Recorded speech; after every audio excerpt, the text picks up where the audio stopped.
Good evening, everyone. Welcome to the Byram Hills Board of Education meeting of Tuesday, October 7th, 2008. Please stand and join me in the Pledge of Allegiance. I pledge allegiance to the flag of the United States of America and to the republic for which it stands, one nation, under God, indivisible, with liberty and justice for all. Okay. Good evening, everyone. For those of you in the room and those of you watching on television, you'll notice to my right this evening is Dr. William Donahue. No, he has not received a spot promotion. He is Superintendent Pro Tem, as most of you are aware. Jackie Taylor's mom passed away earlier, and we on the board, of course, send our deep condolences to Jackie and her family, and Bill will be sitting in tonight in the superintendency. Any comments from the public on matters not on the agenda? Seeing none, may I have a motion, please, to adopt tonight's agenda for, may I have a motion, please? So moved. I'm going to be taking, at the request of the board, 5.6 and 5.7 off consent. We're going to move 5.6 to 8.3, and we're going to move 5.7 to 8.4 on the new business. The board discussed an individual personnel matter before we came into public session this evening, and that is the matter that is shown on 12.1 of the executive session, 12.1 of the agenda, rather. Okay, any further changes to the agenda? The motion, please, to adopt the agenda as revised. So moved. Second, please. Second. All in favor? I have a motion, please, to adopt tonight's consent agenda, So moved. Second. revised consent agenda. Second, moved and seconded? Yes. Fine. Yes. All in favor, please? Can you say the name to the people? Yes, moved by Rice, seconded by Kaplan on the consent agenda. Okay, it was the other way around. Forgive me. Okay, that brings us to the special report, the curriculum conversation on 2008-9 administrative goals, and we welcome a gaggle of administrators who have joined us this evening. For some of you, this may be your first board meeting, and we welcome you as well. And I would ask that the attendees please identify themselves, and when you do, just give a quick turn to Mike back there so you're recorded for posterity. Sure, and I will start. I'm Tim Kaltenecker, Director of Curriculum. I'm Carol Fisher, Principal of Coleman Hill School. Marie Kish, Director of Technology. Barbara Tobio, Principal of the Wonka School. Jen Lamia, Assistant Principal of the High School. Kim Lapple, Social Studies Chair and Math Liaison. Mike McGrath, Chair of Guidance. Deborah Kay, Science Department Chair. Melissa Stahl, Assistant Principal and Foreign Language Liaison. Chris Massari, High School Principal. And Karen Kushner, Assistant Director of Special Services. Judy Hersher, Director of Special Services and Health Services. Michael Galino, Director of Health, Physical Education and Athletics. Joy Varley, Director of Finance. The last straggler, please identify himself. Dr. Powderly, Principal of the Middle School. Okay. Sorry. Welcome to each of you. Thanks for coming this evening. Tim, let me turn this over to you. Thank you. I'm just always amazed to be in the presence of this great team, and so I thank everybody for coming out tonight. It's a wonderful group to work with. Thank you for having us this evening to discuss the administrative goals. With this team, we've worked together over the summer at our retreat where these goals were developed by this team.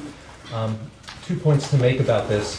One is I know that they give incredible consideration to these goals and spend a lot of time thinking about them. And I want you to think about these goals and frame it around the idea of the continuous improvement cycle. If I could just remind you of that for a moment. It's study, plan, implement, evaluate, reflect, and revise and refine. And it's important to consider that cycle because all of these goals come somewhere in that cycle, whether it's been around 3 or 4 times or whether it's the first time with something new. So we always have to give some perspective to where these goals are falling in terms of that continuous improvement cycle. Second, as I know as this team is developing the goals when we were working on them, I see them work together, and they work together with a K-12 vision, because we know that student achievement is improved when teachers and administrators are working together on a common vision and common goals. And I see that when we work together on developing these. The collaboration is seen in this document, and there's a lot of pride in that. So thank you all for coming.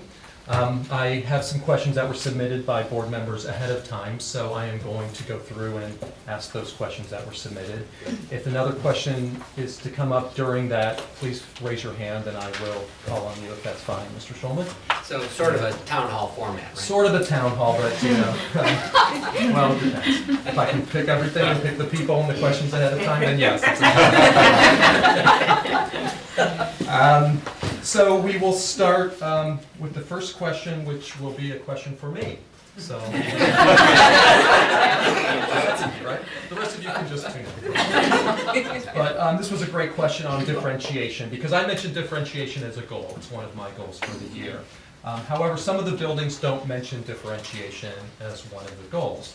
So the question comes about the continued attention we're giving to differentiated instruction, and how are we doing with differentiation and improving services to meet the needs of all students. So first of all, I wrote this as a goal because I know that when I first came to Byron Hills in 2000, Dr. Taylor had been spending a lot of time over the last 8 years on differentiated practices.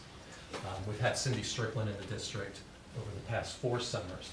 I know many of the administrators here have attended those meetings, as well as many teachers in the district. And there's been some focus on it at different buildings. We've worked in different places on differentiated instruction, and I know all the administrators are supporting those initiatives in their building.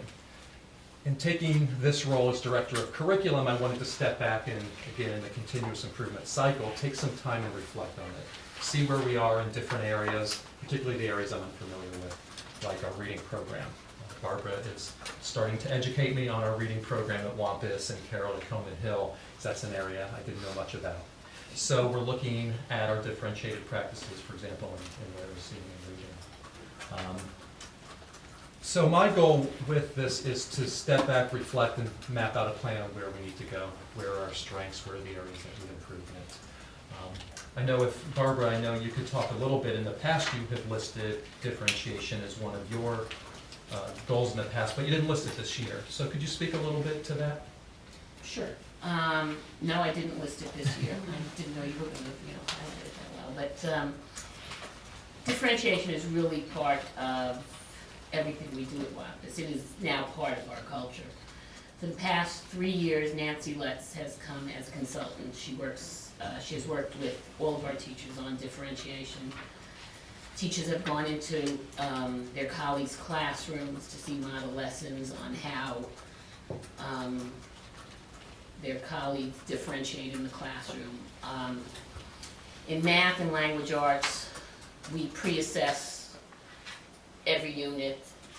Every teacher does what's called an IRI in 3rd, 4th, and 5th grade, so that they know the reading level and the readiness level. IRI standing for? Inventory of reading.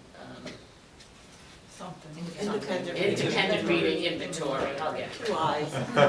Acronyms are really very difficult. I use them very frequently. Okay. So we know the reading level. Children pick the reading, are guided to read books that are on their level, so that they're not frustrated. In math, we pre-assess so that we know, what the children are able to do, so that we can differentiate in the classroom. It's just a part of everything that we do at Wampus. It's just really part of our fabric at this point. So I didn't list it, but it certainly is something we continuously do. What I'm hearing is, since you focused on it for several years as a specific goal, you feel it's part of the culture now. I do. And that there's always attention to these again and continuous improvement. It's something that's continuously reflected upon, but feeling it's part of the culture isn't as though we step back and forget about it, but that it's just... Right, as a matter of fact, we just received a foundation grant for Read Naturally, which at this point we set up a team that tested every single 3rd grader. Took about 2-3 weeks, and we know every single 3rd grader capability of fluency, how they read, and then we can meet their needs through this program. The Read Naturally is an assessment tool. Yes. It's a diagnostic. It's diagnostic and it's also, there is practice. It's an excellent program. Yeah. One thing that's always confused me about these pre-assessments is, I understand that the assessments determine where the child is at the starting point of the lesson, but how do you differentiate, because children learn at different speeds? And so you may have two children who start here with this lesson, but one child gets through it and masters it very, very quickly, whereas the other child needs a little more time. You need to differentiate for that scenario too. Well, the ideal situation is that you're assessing continuously. So you're not assessing once and then 3 weeks later you're doing a post-assessment, but every lesson there should be some form of assessment so you know where the child's going. This Read Naturally is, something that they're assessing 3 times a year, but every single lesson has some sort of an assessment in it. And if I could just add, you differentiate process, product, or content. So it's not just about the pre-assessment is the start, but then once you get the information, you are differentiating in possibly 3 different ways. Content would be maybe by ability. So you would have that extended learning, you would have the average learning, and then you would have your child who's struggling and doing a more manipulative type and more concrete type of learning. Where if you were doing a product, that would be differentiated. Again, it would maybe on 3 different levels. It could be on a learning style, could be on an interest, and again, the projects would be very different. And the process is the way you learn. So you differentiate all through those areas. Thank you, that's helpful. Yeah. Let me emphasize again, when we talk about differentiation, we talk about differentiating content, we talk about differentiating by interest, and we talk about differentiation by learning style. So those are different ways teachers are versed in different types of differentiation that can occur in the classroom. Dr. Powderly, let me in. Yes, I'm sorry. This may, I mean, I don't know if you can ask Evan, Yes, but one of the issues that was identified early on with differentiation is that even if we do a superb job,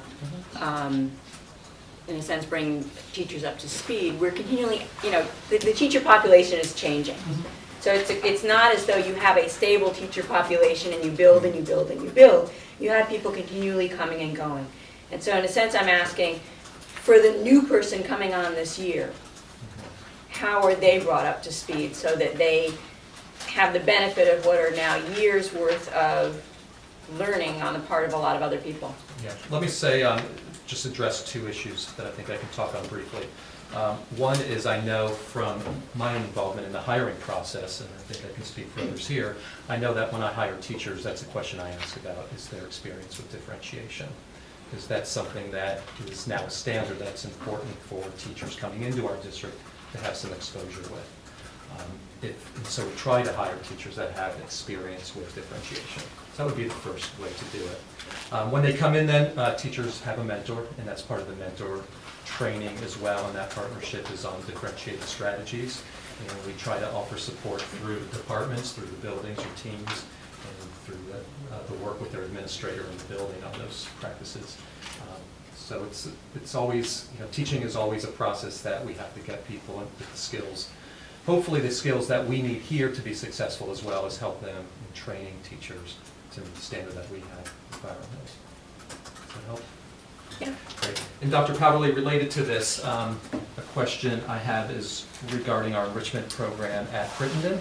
We recently had our enrichment teacher of many years retire, and we have a new enrichment teacher this year. So I have a question about the enrichment program. Is because we have a new teacher, will the goals or the structure of the program change, or will it stay the same?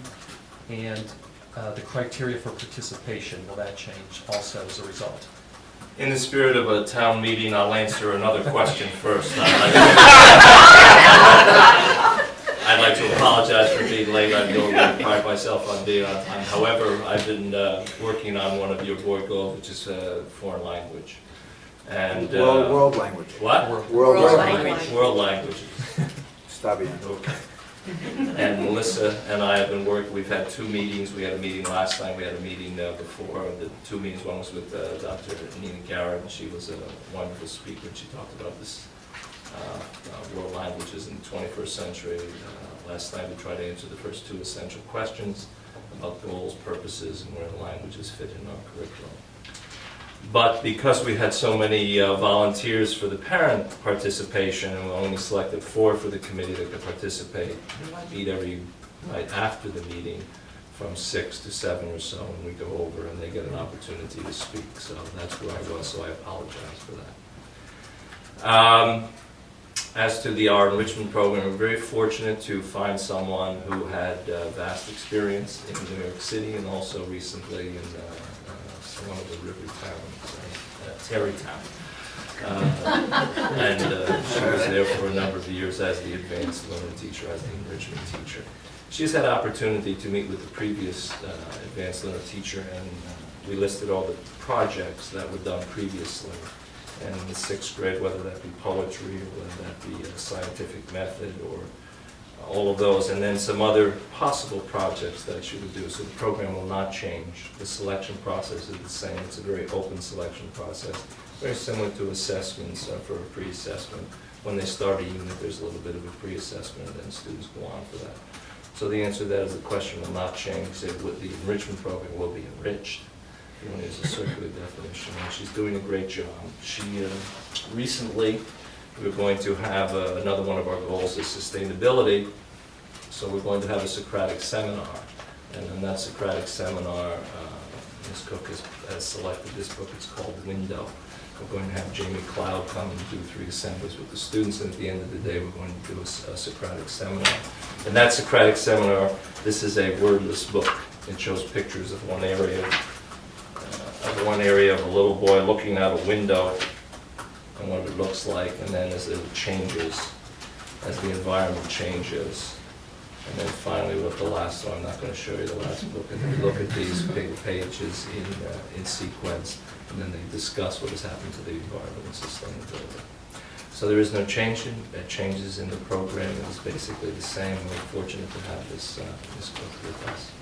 Thank you. I hope that answers both of the questions. Thank you. Thanks. We have been bringing in some experts in the area of cultural proficiency is a goal that the Board of Ed has been working on, and we've all been working on cultural proficiency over time. And the services of our 2 consultants are costly, and so there's some concern about the cost of this over time. And are we planning to train from within and build capacity surrounding cultural proficiency? And first, let me start by, again, I'll answer this question, so this one's for me. Brenda and Franklin bring a wealth of knowledge and experience to Byron Hills, and they're extremely valuable to us in what they offer. We're entering our 4th year, and Dr. Donahue and I had several conversations about how to use them this year. We did cut back on the number of days for this year, and we want to really get to the place where we start feeling an impact, more of an impact, and a sustained impact in the buildings, in the classroom. So one of the groups we're going to have work with, and I've already spoken to Brenda and Franklin as we're planning this for November when they come in, is to work with those teachers who have been trained the most to date, and looking at tools to evaluate the climate and the culture, tools to evaluate their lessons, and ways to think about making cultural proficiency meaning to their daily work. And that's where we feel if we can connect it with teachers and the work that they do day to day, it'll become meaningful. It'll have an impact on the classroom and the day-to-day instruction. And that's what we're going to do with that group. We're also having a group start training with our support staff. We feel we've worked with teachers and administrators and parents, and now we want to bring in the support staff as well, so that everyone in our district has had cultural proficiency training and is aware of the continuum and the issues surrounding awareness. So as we move forward, I know last year Dr. Powderly and Dr. Donahue did a half-day workshop with our staff. It was really well received. So we're finding ways to build capacity within. I know several administrators have been doing things in their buildings to start focusing on cultural proficiency and make it something that is picked up by those who are feeling comfortable in the classroom doing so. So once we finish this November's work with Brenda and Franklin, we'll regroup with them, think about where we are. I think it's time to really assess where Byron Hills is with this and what we need to do next, and where they come into play. And just two quick things. The goal, certainly like with the other consultants that we've used, is to become independent of them. Evan mentioned a few minutes ago doing a Socratic seminar. There was a time when we couldn't do a Socratic seminar unless a consultant was holding our hand, and now it's kind of standard fare here. And I think we want to get to the same level, which is why Evan and I did that workshop last year. And I know that Jackie's had conversations with BOCES about two possibilities. One, picking up some of the costs of Dr. Campbell-Jones so that other districts could share and our costs would be more reasonable. And also about having BOCES, potentially have their own person who specializes in this and could help districts with it at a much more reasonable cost. So those concerns are all there. John? So what I hear, that the focus of our consultants is going to be internally this year, and are we going to reach out to the community at all? Yeah, another one of our groups we're continuing is training of a group that started last year, which is a group of parents and teachers, and they'll be continuing as well on that. And we want to continue to do the outreach. I think the involvement of parents has been terrific. So we have to, again, it's not something we're going to ignore. Right. Thank you. So let me go on to another question, and this one will be for Marie. Marie, we continue to develop our teacher-created web pages through the use of e-boards. And it's an excellent tool for getting information out there for teachers. The question comes in about what controls are being put into place to monitor the content of these pages. Well, our e-boards are a means for teachers, groups, teams to communicate with their students in a medium that they feel comfortable with. And this is why we offered the e-board as an opportunity. It's a user-friendly, web-based portal type of scenario where a teacher, again, or a group, a team, can actually post information in a very confined yet user-friendly manner so they can communicate with the individuals that they're targeting, their audience. The way we're doing it is by teacher buy-in, teacher interest, so that if a group of teachers, say the theater group at the high school, those teachers that participate and run that crew and that activity, want to have an easy method of communicating with community members, students, parents, they would come to us and say, gee, we would like to try using these e-boards as an easy means, because the e-board gets posted directly on the district homepage, and there's easy access for all community members that might be a target audience. The control as far as overseeing the e-board is really the professionalism of the teachers involved, or the administrators. We have some administrative e-boards also. The first go around would be the teacher, group, administrator becomes familiar with the use, designs the page, shows what the need is for and what the focus of that page would be. And then through the authorization of a preview, whether it be by the director of that particular group, or the chairperson, or the administrator of the building, or a district administrator, to oversee what the focus and the use and the purpose of that e-board would be, the okay is given. The okay is given, the e-board becomes live and active and vital in its communication method. And from there, it's a professionalism that we maintain as professionals on a daily basis in a classroom structure. I know once they go live, I think teachers are very aware. Something we've communicated to teachers is it's really open to public scrutiny. And it's read-only. I'm sorry? Oh, definitely read-only. Yes, we don't have random posts. It's only the students' grades that can be manipulated. Good point. Want to make that point to the community. Right. Read-only fun. So I know we communicate to teachers to be extra cautious with something that is put up in that way. But to also remind all of us, teachers create handouts all the time. I think teachers, they distribute those handouts. Teachers are very careful in any type of information that's being put out there, whether it's on paper or whether it's on the internet. And related to the to web pages, Maria and Mike, you can jump in about, there was some discussion about coaches having web pages. Can you talk about the status of athletic web page? Last spring, Dr. Carroll and I spoke extensively to the coaching staff about having their own websites. And this summer, one of our soccer coaches took one of these cyber classes and decided to post an e-board for soccer. And I had spoke with Marie this summer because I know the district will be launching the new website, which, just taking a look at some samples of the athletic part of it, that's going to more than fit the needs of what we have as coaches, because really, coaches really just have a need to be able to communicate practice schedules, changes, game schedules, things like that. So the amount of correspondence they really need to have with parents and kids is limited. So really at this point in time, not many coaches decided to go the route of an e-board because they knew that soon the district would launch this website. Now, parents can access, go right to the district website and they can find out, game schedules, which is usually the most important things that parents are looking for. So the coaches have had, extensive training and conversation about having their own websites, and it's really something that they should not be doing. And just as a reminder to the public, we are in the process of revamping our district homepage and launching a new format of that training. And that's under a review process that Marie is undertaking and getting input from everybody.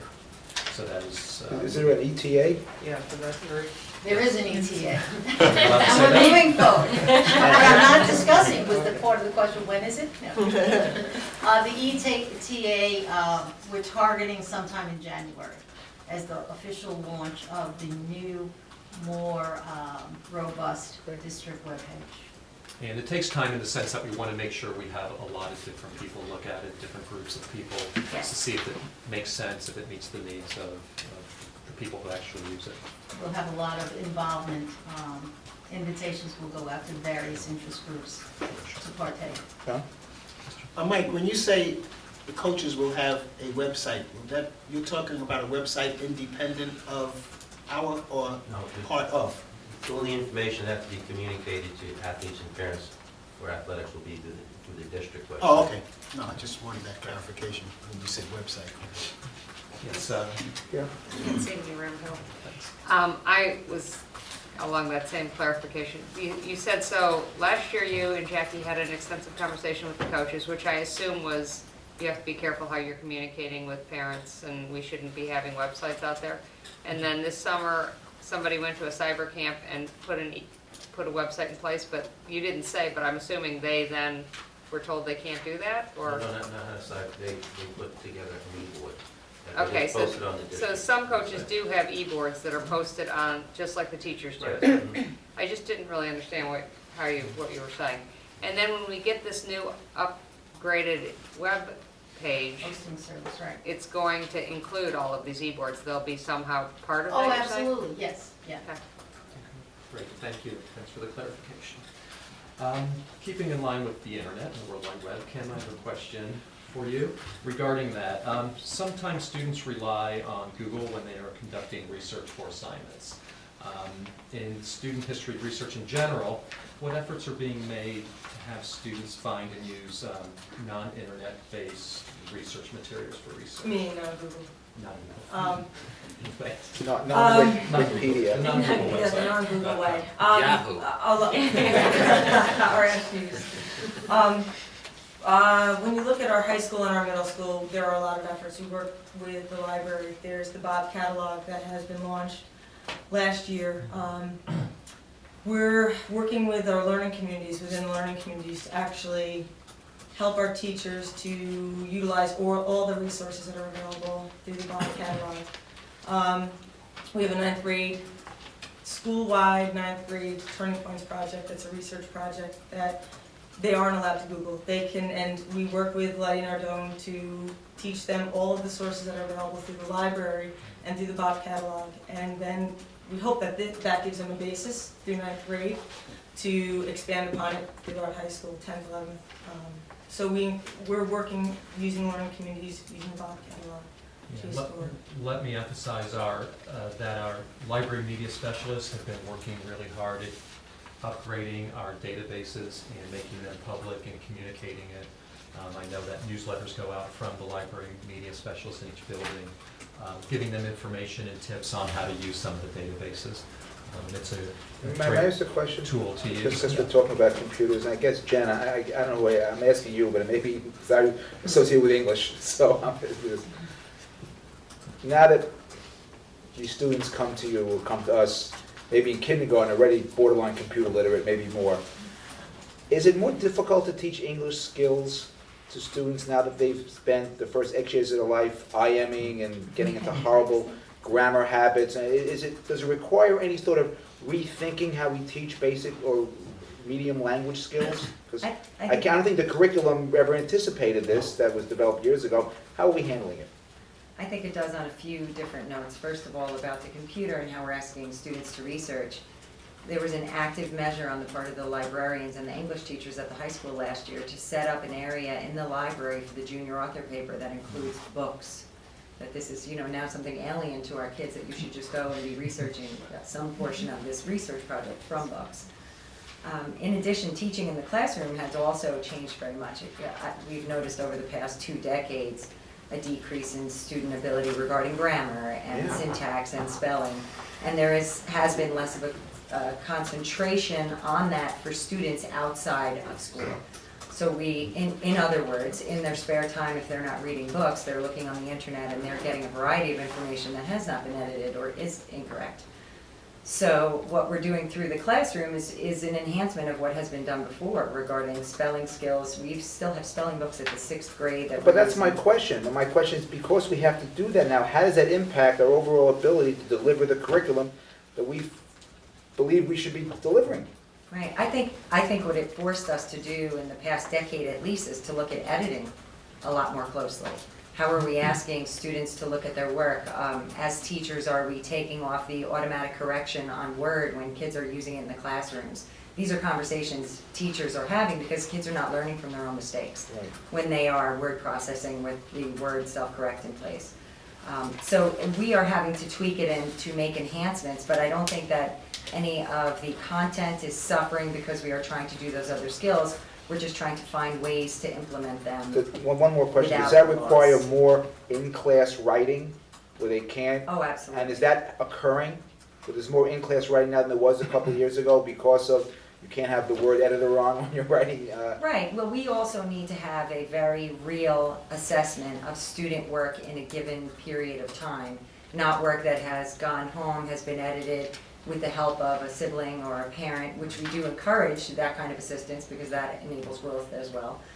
But we do need to have a very fair assessment of what a student's able to do on their own.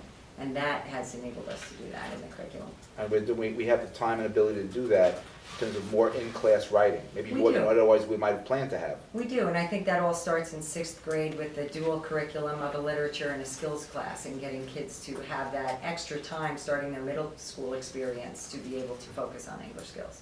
Thanks. Okay, thank you, Jen. Let me go over to Joy with Bobcat TV. I have a question for Bobcat TV. It's one of your goals. You talk about developing new programming for Bobcat TV, and this is the year we're going to undertake an evaluation of Bobcat TV. So can you speak to the idea of developing new programming before we do an evaluation or have the results of an evaluation? Yes. The idea of new programming was a direct result of our administrative and leadership changes that happened this year in the district. So when we were reviewing the types of programming we offered in the past to help inform the district about the work that is happening in our schools, we had to take into account having appropriate venues for our new superintendent, our new assistant superintendent, our new director of curriculum, new principal, and actually take a look at providing a way for them to be able to present their work and the work of the students that they oversee to the community. So a big part of that was a direct response of the transition. I know Jackie's already hosted 2 shows to help introduce the transitions to the community. So that was even the beginning of our work this year, was her transition series. The second thing that is part of our new programming is year 2 of an initiative that we started last year with high school athletics. And I was working closely with Mike. Last year we really experimented across the 3 sports seasons with covering varsity sports, and we had some great success with that. And so this year, we are in our year 2 of expanding our varsity sports coverage for the community. So that's a little bit new, a little bit different for us. Thanks. And Kim, let me come back to you. To talk about your role with the department that I hold very dear to my heart, the math department. You've been now working with them for a few months, and I know you're loving it and loving them. I am. I don't have to tell you of the extensive changes that are occurring in math with the new Regents curriculum. We're now in the 2nd year of the 3-year Regents implementation. This year's the new geometry course. We're rewriting and revising the advanced pre-calculus course in preparation for the possibility of BC calculus next year. So with that, I know that sometimes math teachers rely on a content specialist. So having your content area be social studies, how are you feeling in this role? Can you talk about that? Sure. It's actually been a great experience. It's been a huge learning curve to begin. But you know, when you look at all these changes and the curriculums that the teachers are being asked to write, first of all, we have in place the teachers and the department and the system that has been kind of worked with for 5, 6, 7 years, that the teachers have the knowledge, they have the passion, and so they're able to write this curriculum. They've already put in place some, been involved with others. We also have the bat phone that we call Tim when needed, when there's questions. But I love it. It's been a great experience, and I think it's going well because my job, I feel, is to facilitate. We put this curriculum in place if you look at the geometry and the geometry aid, and right now what we're looking at is reflection. Are there any gaps? In September, we used our department time to look at placement issues and to see whether these placement issues were due to new curriculum changes or were based on individuals. So we're using department time to address these curricular changes. I'm working with the teachers one-on-one at times. I'm working with Carly Srocco and Rebecca Barnum to look at the integrated algebra. They teach at 8th period. I'm working with them. We're co-teaching. We're differentiating. And while we're doing that, we're looking at any, again, possible revisions that need to be made. And then we'll build in time to make those revisions. We're talking about maybe January time to see any pre-calc. I mean, you look at Carly and Fran Ruby, they're talking about how they worked in the summer on pre-calculus, but they know that this is going to be further changes coming with a possible BC, with the calculus PC. So they've identified areas that they want to work further on units, so we're going to give some November time. And then they want to work a little bit more to revise a little more pre-calc and close any gaps that they feel might be coming in January.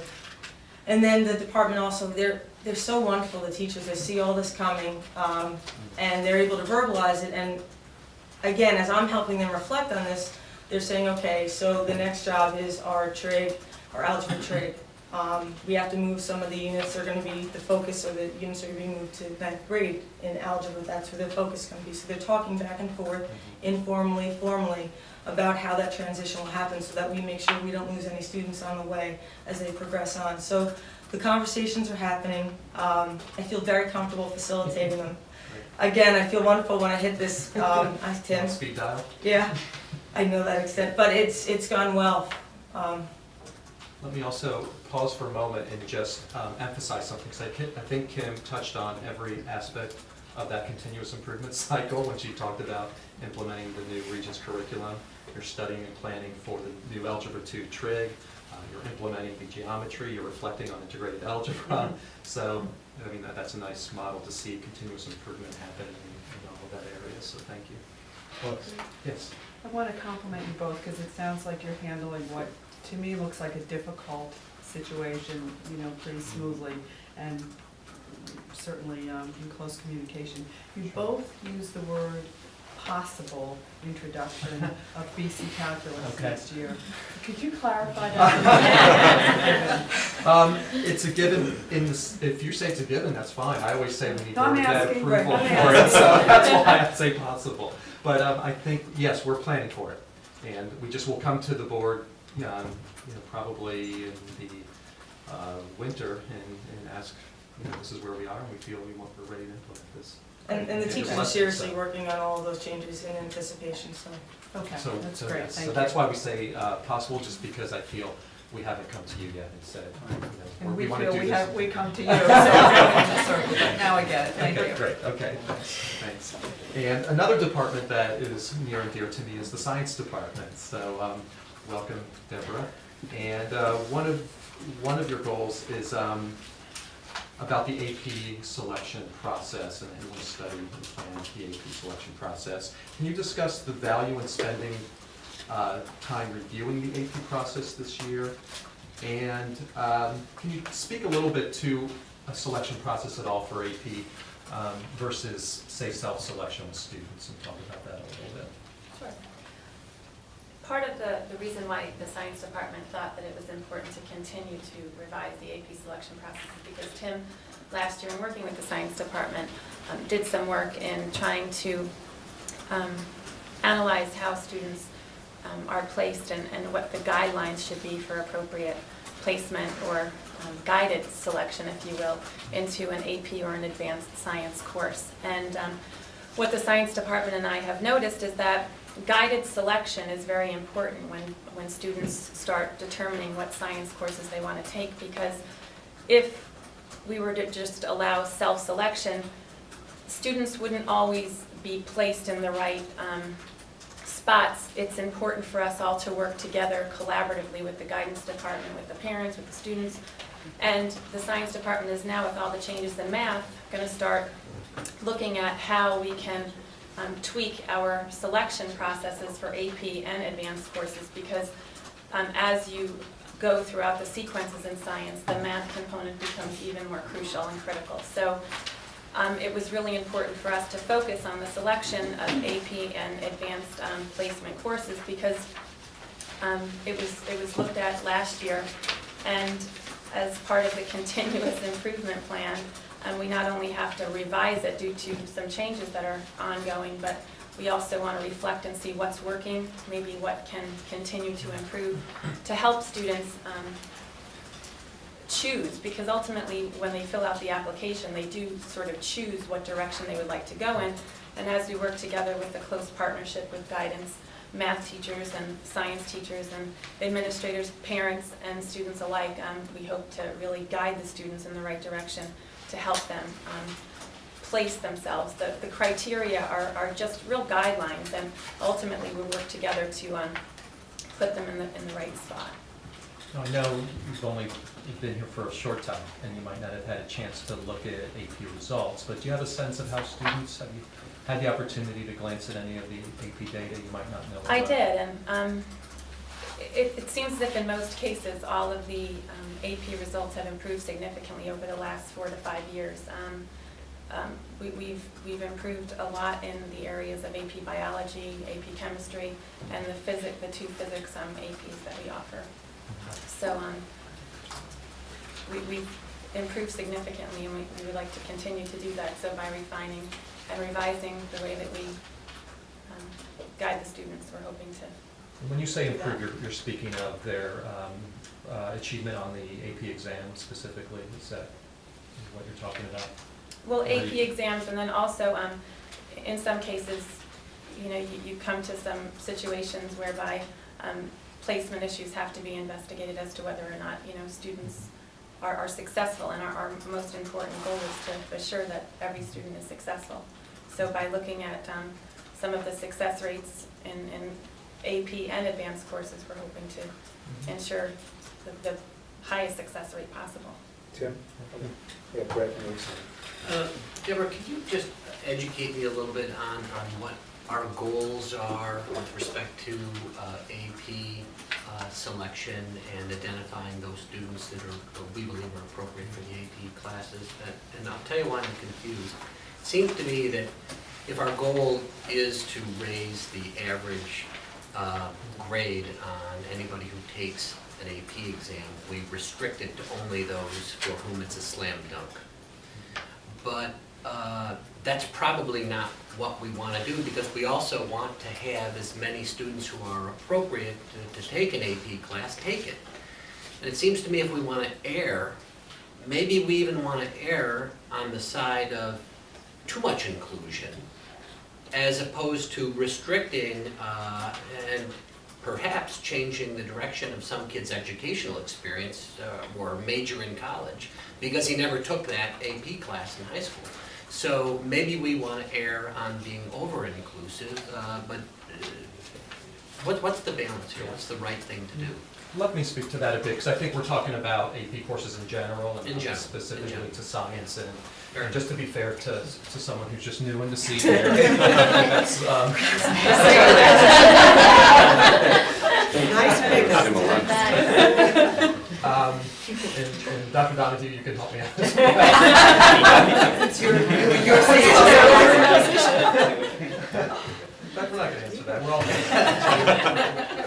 but thanks. That's a good question, and I don't think I don't think our goal is to raise the average of the AP test at all. That's not it. In fact, we sort of, I don't say we look at it as an afterthought, but we look at the AP scores to see how students succeeded, and it just gives us information about the students we let into the class. And I don't have a goal to raise that average. Some teachers might, and I know some teachers really hate to see students not get anything below a 4, for example. And I try to let teachers know, if you only have 4s and 5s in that class, I think we can let more kids in, because that's not a good thing. We should have kids at all levels, because there is some evidence that students who are just in that class benefit from being in the class if they're putting in some effort to do well, and that's a good thing. So our goal isn't to raise the average. Part of it, Dr. Donahue, yes. I would just want to say even a little bit stronger, and I think, Brett, actually you articulated it in your question. The goal is not about scores at all. The goal is to find the right curriculum for every student in the school.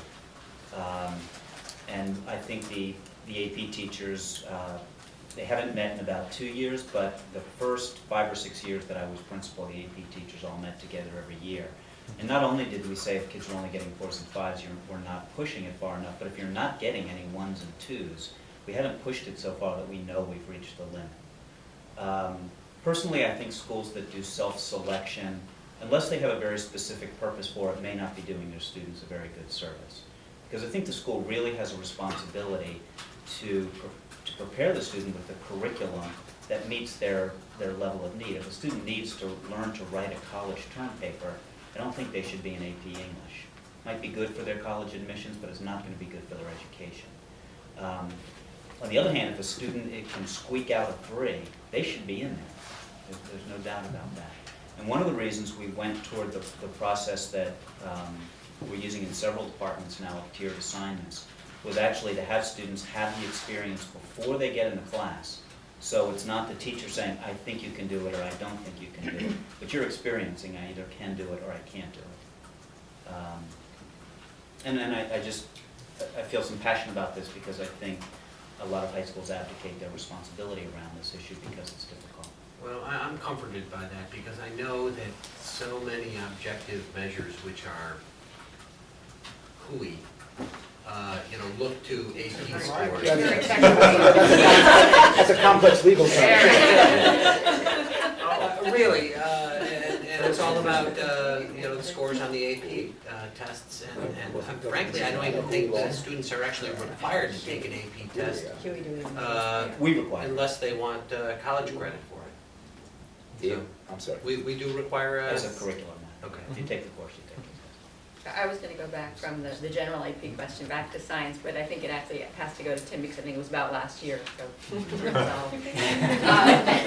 no, it was really just, I think, to pick up on one of those points. Was there a sense among the science faculty last year that there was a significant number of students who were misplaced. I was wondering if it came out of that at all, as opposed to, I mean, obviously the AP exam is after the fact, really after the course is done. Right, not at all. It really came out of the, again, just continuous improvement. When I was working with science last year, they had this process in place for AP selection that I felt had been in place for a long time, and it was worth looking at again. Just to look at, again, as part of the continuous improvement cycle, is this the most valuable? Several years before in math, we did the same thing. We used to give a placement test for AP Calc, and we evaluated it and thought, this just isn't valuable, it's not giving us any good information. So I just felt it was valuable to do that, and spoke with Deborah about it ahead of time, who felt, yeah, this is worth pursuing, and it'll help learn a bit about the curriculum in the program. Yes. May I ask a question to special ed? Sure. I'm paying attention. That's all right. Passing notes? No. No. How, it's really a two-part question, and you can answer it however you like, because how do you see the special ed goals evolving going forward? In terms of, because you've been instrumental in making the special ed goals for the past several years, and having the benefit of hindsight and now foresight, do you see any necessity to make any radical change in goals given what you perceive to be the dictates coming down from the Albany? I mean, because special ed is a major part of our budget, and it's something, quite frankly, that I don't even know where to begin to analyze, and thank God we have very, very competent people doing that for us. But tell us about how you see the goals evolving. You know, the goals really, at this point, evolve from the general population, because that's where special education starts. Kids are struggling in general ed. And so you have to go into the general ed environment, and one of the goals that you see on our goals for this year has to do with the whole response to intervention. And that really is about meeting the needs of students within the general education classroom. You know, it's not really a special ed initiative, it's a general ed initiative. Read Naturally is a good example of an RTI initiative. And it has to do with if we can meet the needs of more students in the general education classroom, either through technology or differentiation of instruction, then we will have less special education students. And that we will more effectively use the dollars that we have. So it's both a better response for kids as well as a way to kind of contain costs. Because there were, you know, the analysis of the data in this district and in every district across the country was that there were too many students getting into special education whose needs could be met with less intensive interventions if those interventions were available prior to special education. Let me give you an example of a shift that came from the federal government, which really drives kind of a program goal. For many years, for all the years that I was involved with federal grants, the federal special education grants, they were highly restrictive in how you could use them. About 2 years ago, the federal government said, and restrictive in the sense that you could only use them for special education. It could only be used to meet the needs of special education students. And about 2 years ago, the federal government said, that doesn't, how we are driving the money doesn't jive with what our goals are federally and on the state level, which is to begin to meet the needs of students before they get into special education. And at that point, the federal government said, we have to change the way we tell you to spend your money. And we are now allowed to use the federal special education money in pre-referral kinds of interventions. And technology, things like Read Naturally, or a lot of the other software that we've purchased. How does that change what you do? It changes what we do because it makes it very important for everybody in special education to not be a separate system, to be part of the general education system, to be involved, you know, working with the chairs and directors where kids are struggling prior to referrals. We both attend pupil study team meetings and child study team meetings on, on a regular basis, weekly basis, so that you hear about the struggles when they first begin, rather than when they get to a point where a child is reading 2 years below grade level. And that's too late already. And so it really has shifted it to how can we prevent children from falling behind rather than what do we do once they've fallen behind. Thank you. Very helpful. And I just want to add to that on the elementary level too, is that we're working on this alongside with the principals, so that at every CST meeting, when they bring up a concern, we really try to get into the child's specific area of weakness. So we try to hit with those interventions prior to saying, okay, we need extended services, or we need to refer for special education, and that we're all continuing, elementary and secondary, to go to conferences together to use the same language and to move forward with the initiative. Okay, great. A few more questions to get through. Let me go to Mike McGrath, our chairperson of guidance, and Evan, you can help with this as well. It's regarding the middle school guidance program. One of your goals refers to an 18-day comprehensive guidance program. And could you describe this program and what you envision for it? And is it replacing anything by adding this 18-day program? Doctor?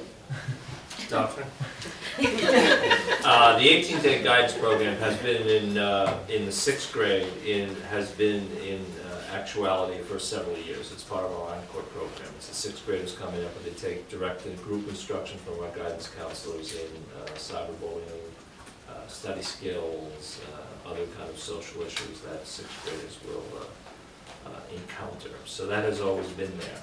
And due to that, we now have 3 guidance counselors, which is one at grade level. We've expanded that. Now we're going to do some group counselor work in grades 7 and 8.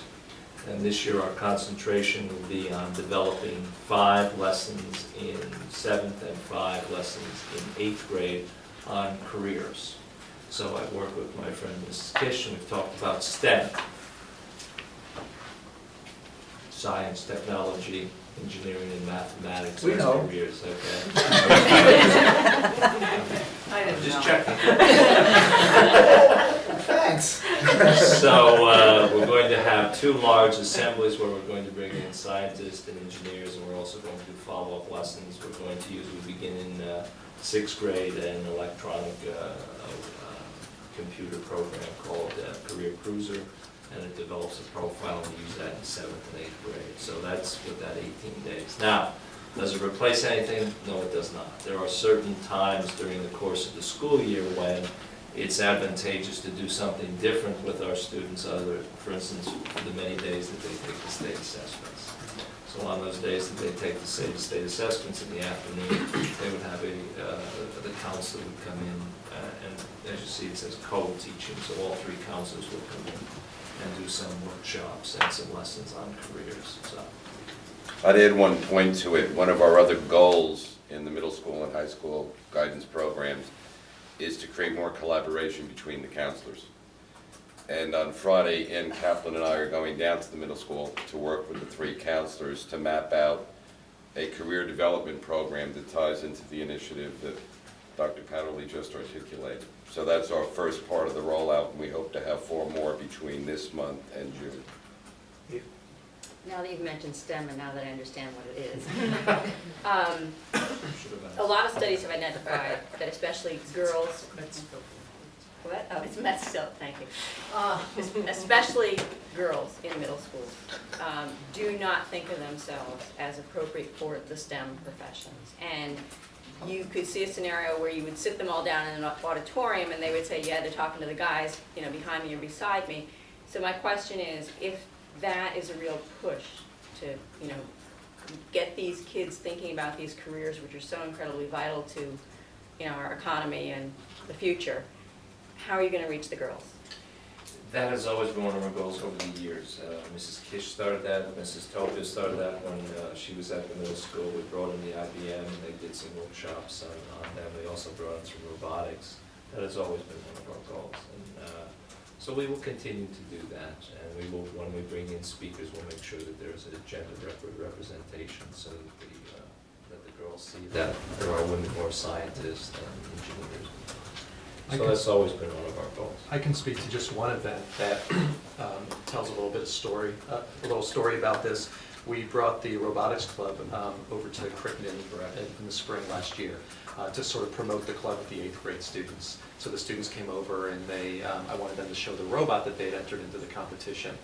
Well, they rebuilt it into this big monster thing that just sort of walked. It didn't really do anything too impressive, but it looked impressive to the kids. So we went over for a little show and tell with the 8th grade students, and kids put together this great presentation and answered questions. Afterwards, it must have been a group of 15 girls came up and wanted to join the robot club, and we're just wowed by this. Because you're right, traditionally it's a very male-dominated, robotics in particular, and we do have girls who join the club, and those middle school kids were so enthusiastic. And we talked about that and felt We a lot of keep pride that in at a that. conscious level. Get a lot of girls in the robotics club? They start. We do have a bunch start. At the end of last year, I could say they didn't continue. We have had some girls continue through and work in an internship with it in their senior year, but not too many. We do have a few though. I wonder why they drop it. It would be something to pay attention to. Thank you. And to move on, when we go to another question, Kim, I'm going to talk to you again a little bit. And Chris, this also goes to you because it also speaks a little bit to scheduling at the high school. And it's a question regarding the economics course. Economics is a state-required course and it's a half unit. It's a semester course. And students in our upper grades, we know our students who take a lot of electives, who have AP courses. It's hard to fit that economics in their senior year.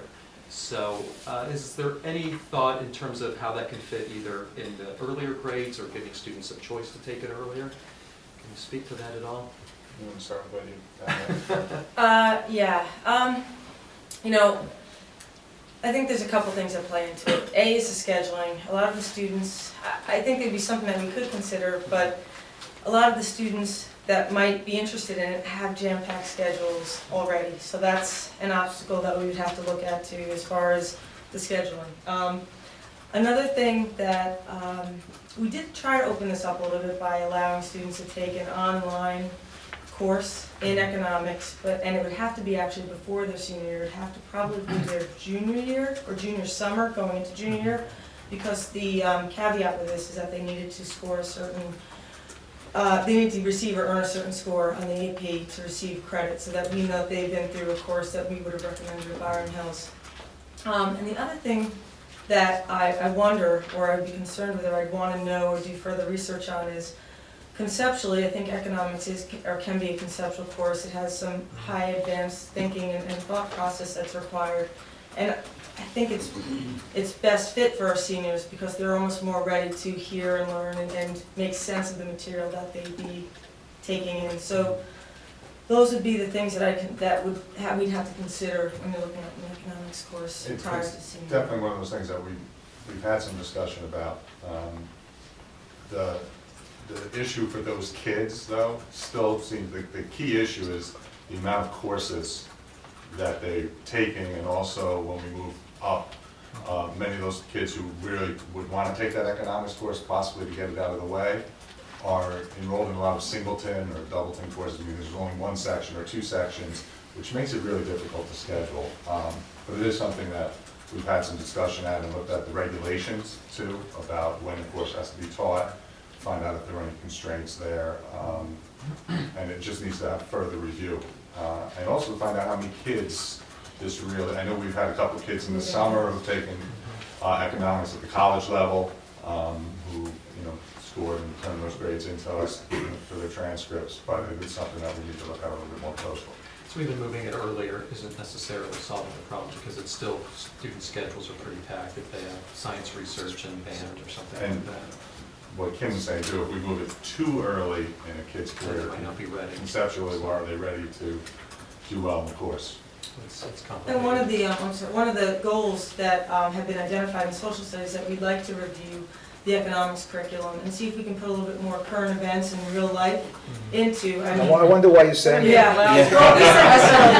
But I can't imagine. There's so many concepts that can be taught So that would be, eventually we'd like it so that no one wants any other thing than the Byron Hills Economics course to take, because that we're teaching it in a very meaningful way. Eve, you have a question? Not so much a question, but a comment. Just, I think, another thing to factor in with all this issue, you know, whether it's scheduling or timing or whatever, is that I have heard that the study of economics early has really, really enriched some kids' appreciation for the history that they're taking. That when they have that added lens through which to see the history that they're taking, it really makes a difference. And I've just heard that was a phenomenal benefit, an unexpected benefit from taking it early. That's something that you wouldn't have predicted. The cross of gold speech. Thank you. History and economics. And Kim, can you also speak to your goal about Research, she's covering this already, she's covering this part. If you just switch with Jen, we'll ask Jen the question. It's the wrong seat, Kim. Can you speak to the goal for National History Day and your involvement in National History Day? And what we're up to? What you're up to, and does it suggest that mentors are needed for it as well? Can you talk about mentors for their projects? And is there a need for mentors? I actually don't know that there have been mentors for projects. I think that's a great idea to kind of would build off of the science research piece. So, no, I didn't know, or I wasn't aware of that, but that would be something that could work. Where we are is that there's two parts to get the National History Day off the ground. It needs to be planned well so that we don't start it and it sputters out, that we have a base of students to work with who are interested, that we have a plan of how we're going to start this, which we do, and then the other piece is the personnel piece. And right now, it's funny, but you look at a lot of social studies teachers, and to ask them to pick up something else means that they're going to drop another important piece that they're doing, extracurricularly or even during the school day. So we're trying to find a balance. Yes, last year we sent someone to a National History Day workshop. I've had conversations with several teachers about it. So there are some plans in place, maybe exploratory or after school at HCC or even within the curriculum, and then after school at Byron Hills. But that's the planning. The next piece is the personnel. And then as long as we have those pieces in line, then I think everyone feels comfortable that it can successfully move forward and start small and gain interest and hit the niche of kids we'd like and then grow. Thank you. May I ask you a question? I'm sorry. Rick, you have a question? Go ahead. When is it? I'm sorry? The National History? It's actually a year-long, it's called a day, but it really is, it's a year-long. It's not a 24-hour day. No. It encompasses, it embraces critical thinking, research.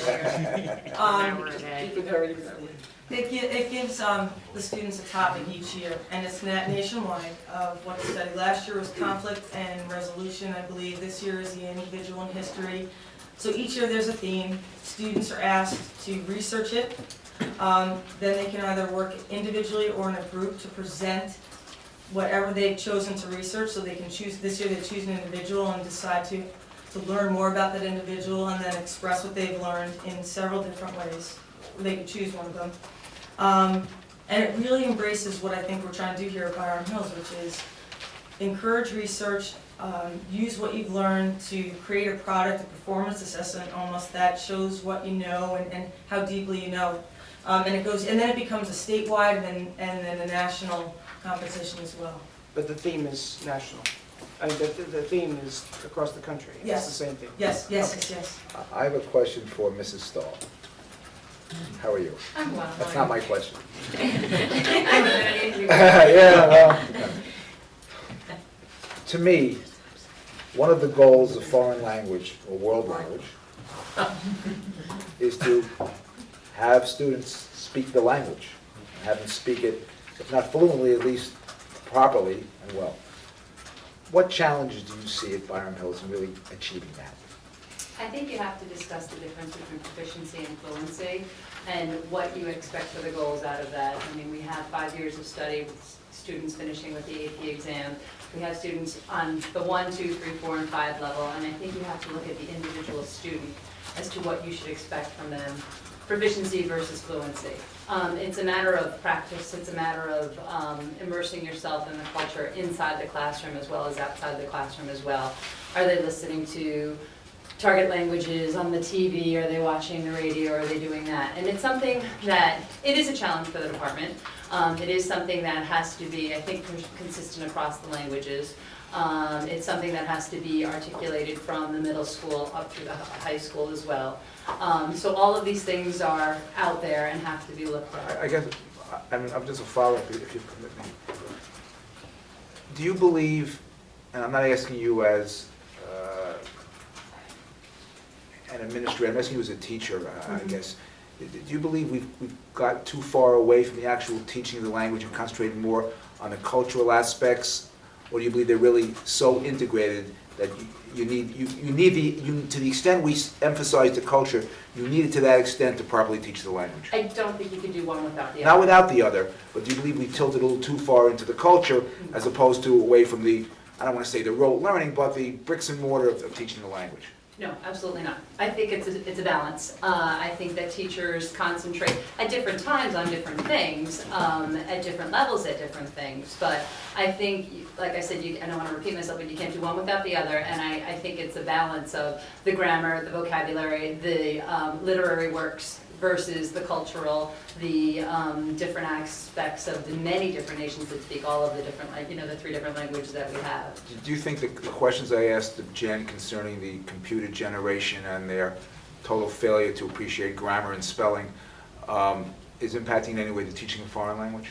I think it's always impacted the students not having the terminology for the English grammar, so that when it's translated and a language teacher is talking about direct objects or indirect objects or something like that, that's always been a challenge. I think the bigger challenge that foreign language teachers have with the technology that there is that they think that it's okay to consult technology to get answers and things like that in foreign language, that's taking the place of actually practicing themselves. And if I can interject, there's a body of research that says where you don't have the instruction, for instance, in grammar in your first language, the study of it in your second language will improve the grammar in your first language. So, thank you for your help. Tim, I said with one last question on your agenda, and I think we're going to proceed to wrap this up. Great, thank you. Thank you. Thanks for the time. And one more, Kim. And I'm going to let Jen help you out on this. So there you go. Kim, you can come halfway through the next year. You'll have a 30-minute exemption. In social studies, one of your goals is to review and revise the writing program. And some years back, there was some discussion about having social studies in English. Departments collaborate on writing instruction with the goal to provide a format for standard essay. So can you speak to whether, about that idea of a standard essay between social studies and English, and do you see the interdepartmental collaboration as part of this goal? We met as, I'm going to take over.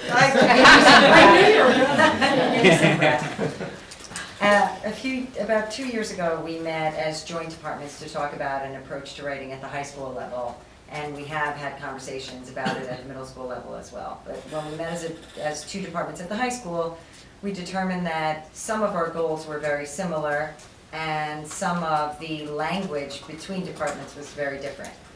For example, we both had a unified approach to starting a piece of writing with a larger idea and funneling to what we would either call a thesis statement or an argument for social studies, backing that up with evidence. However, where language was concerned is where we differed. In English in the high school, we're talking about the quotation sandwiches, and we're talking about the funnel to the thesis, and some of that language is different for instruction for social studies. What we found 2 years ago is that we needed to break off as departments and discuss, well, what is the common language that we want to use within departments before we come back together to share.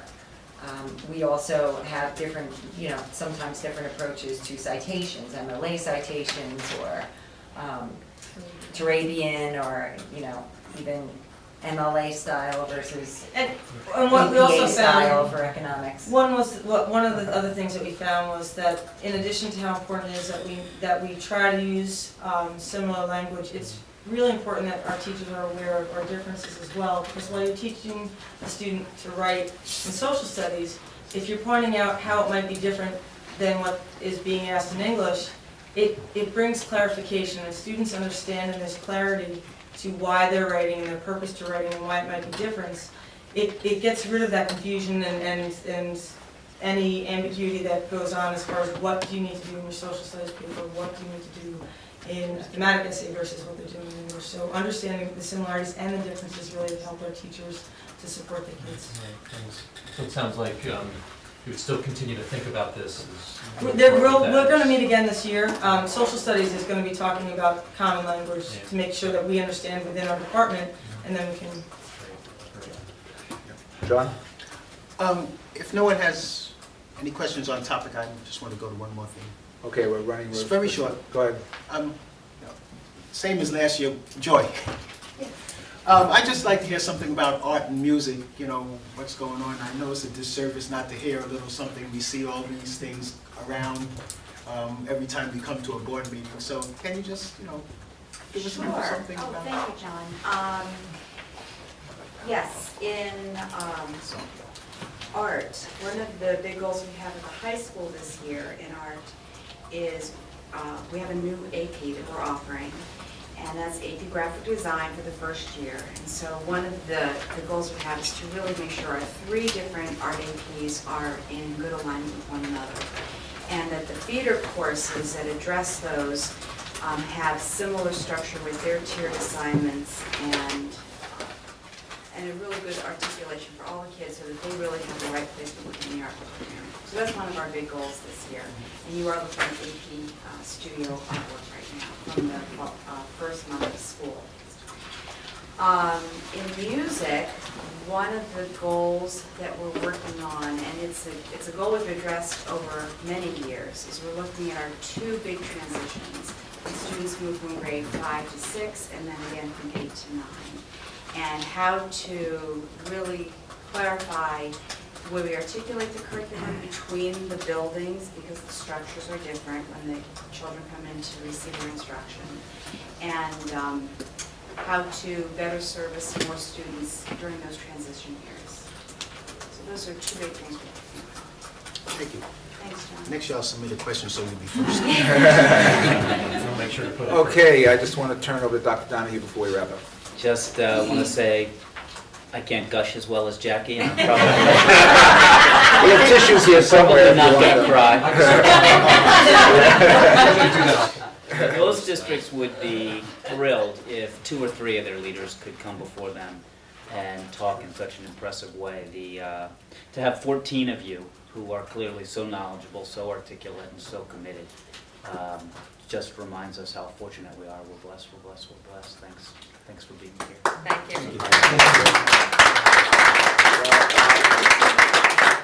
Really, on behalf of the board, we do thank you for taking time out to meet with us, and we're so happy you did it. We'll do it again in 2 weeks, so come on back. It's good. No, thank you very much. We find the questions and answers really helpful as we struggle with what we have to do. Tim, thank you very much for your moderating. Thank you.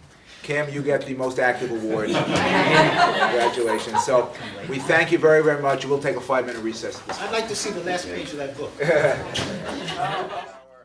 special report curriculum conversation, and thanks again to Tim Coltonecker and the administrators and Dr. Donahue. This was, again, very informative and I think important for the board. We are going to, with the consent of the board, move up to go to 8.1.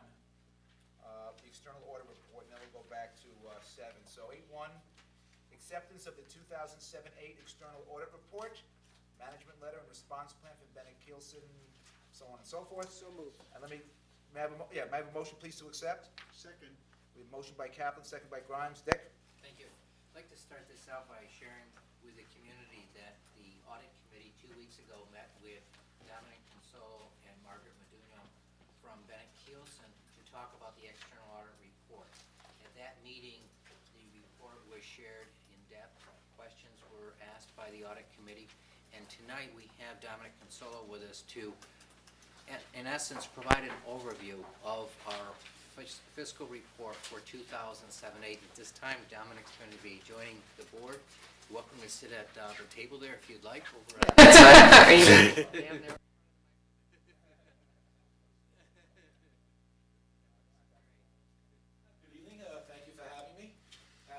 Dick already mentioned, I came before the audit committee, which is a meeting of the, committee of the entire board, and went over this report in detail. So this evening, I'll be very brief, but I'll be certainly more than happy to take on any questions. Also, as Dick mentioned, you've gotten several documents, the financial report, the management letter, the extra classroom activity report, and it'll also be forthcoming a compliance report for all your federal programs. As far as the financial report, I would just like to tell you that the Byram Hills Central School District finished the year with a favorable results of operations. Revenues were in excess of budget, and expenditures were below budget, which is certainly very favorable in the way the results of operations should end. You were able to contribute funds for future debt service expenditures, and you also put aside some money for tax certiorari refunds for assessment challenges, which again is also very favorable. You also able to put away some money for repairs that may happen in your school buildings, and any litigation that may not be covered by insurance purposes. In addition to that, when you adopted your 2008-2009 budget, which is the budget you're in right now, you returned $1.5 million of surplus funds to the taxpayers in adopting that budget. If those amounts were not available, of course, you would have had to raise property taxes or curtail your program somewhat, but those monies were returned. And the amounts that you have left over, your undesignated funds, which are your fund balances that are free and clear, are about 4% of the 2008-2009 budget, and this is the maximum amount of fund balance that the state allows a school district to withhold, to hold on to.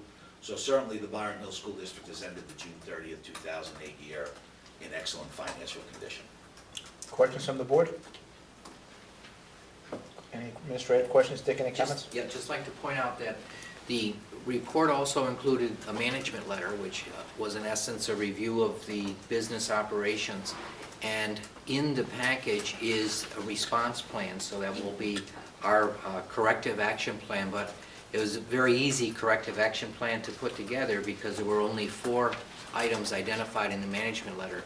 And I've been a school business official for many years, and it turns out that actually this is the best management letter that I've personally seen, and I thought it was great. And Dominic, would you like to mention something about that in terms of the rarity of Certainly, it is very rare to see so few comments, and as I think I mentioned to the audit committee, this school district is very well run as far as finances.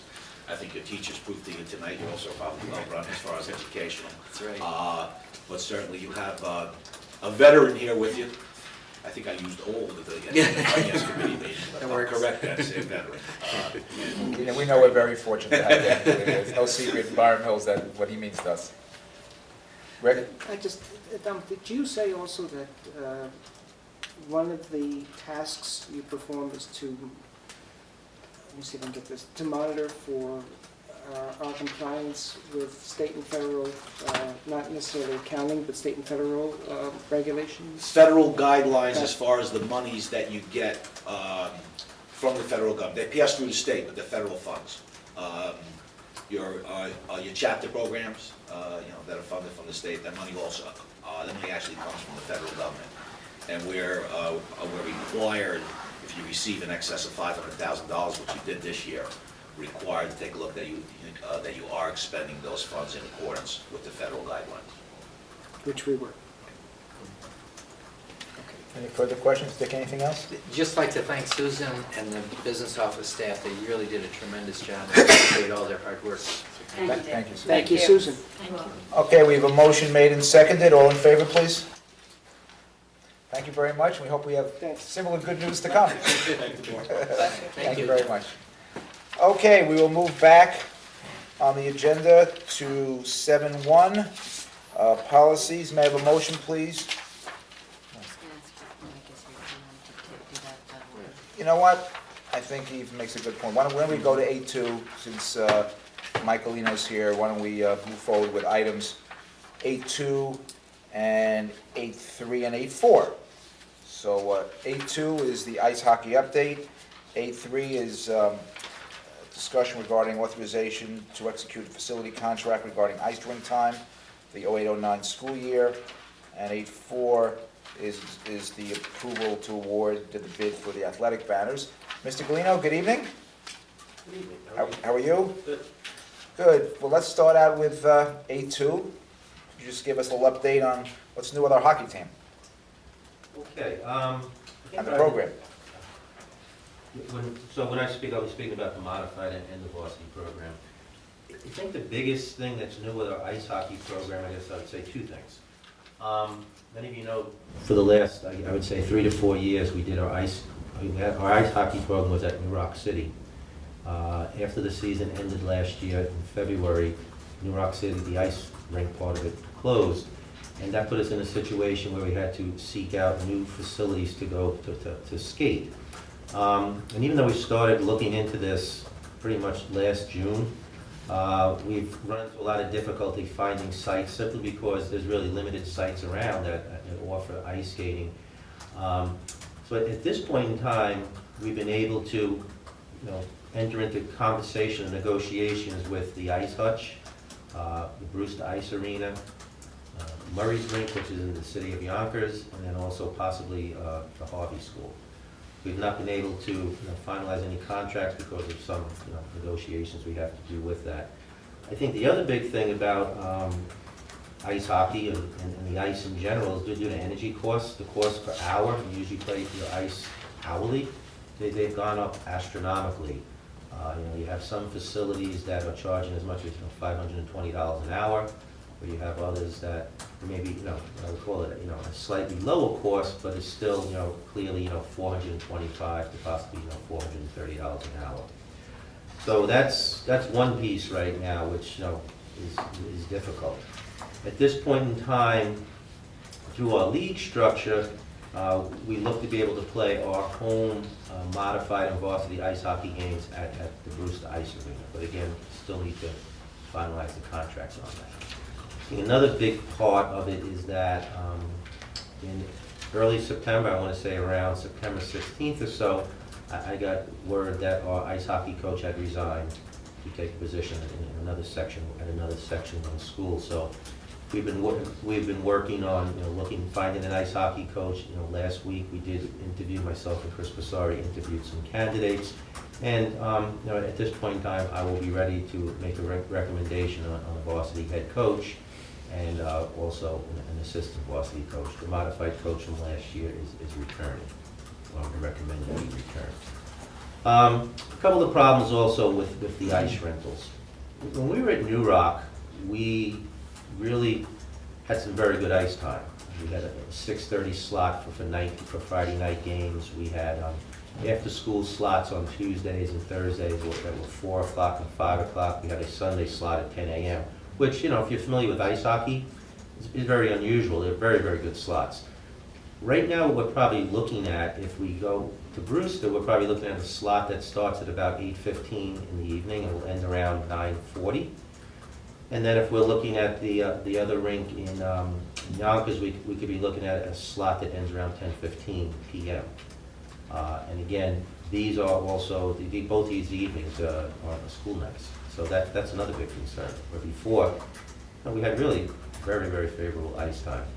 I think the other thing also is that we have two programs, a varsity and a modified. And in the past, at New Rock, we were able to actually, split the ice nicely between, the varsity and the modified. Because of most likely the limited ice time we'll get this year, we'll probably have to have the modified teams with the varsity, not practicing with the varsity, but practicing probably on the same sheet of ice, but clearly, separate, which is a requirement of New York State public regulation. Modified and high school students cannot practice together. Right now, I see those as two of the big difficulties. And then I think the third one is that as a result of some of these changing costs, be it energy for transportation, increased cost of the ice rink, ice hockey is becoming a very, very, very expensive sport to fund as we go forward. So that's probably the best update I can give you at this point in time. As much as numbers go, We have a preliminary sign-up at the modified level of, 14 students that will be interested in playing ice hockey. And we're, again, like last year, we're going to anticipate a team in the neighborhood of about, this year, probably about 20.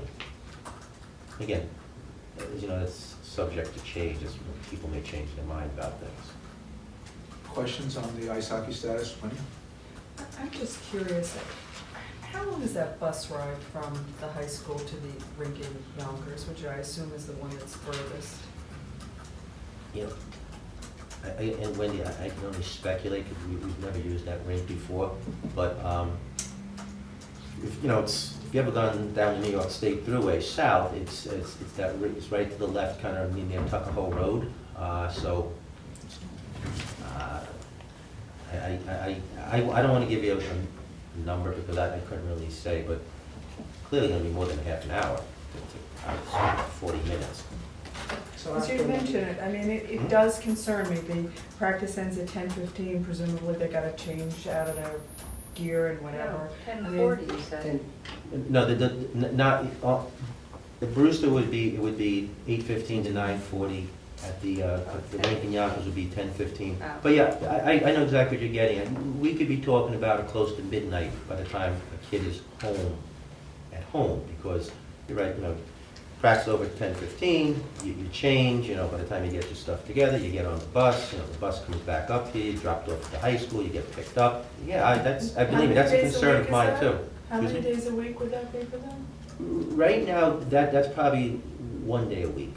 Okay, and again, I think the other thing to also mention is that when we were at New Rock City and we had the contract, we knew that we had every Sunday, every Tuesday, every Thursday, every Saturday set times.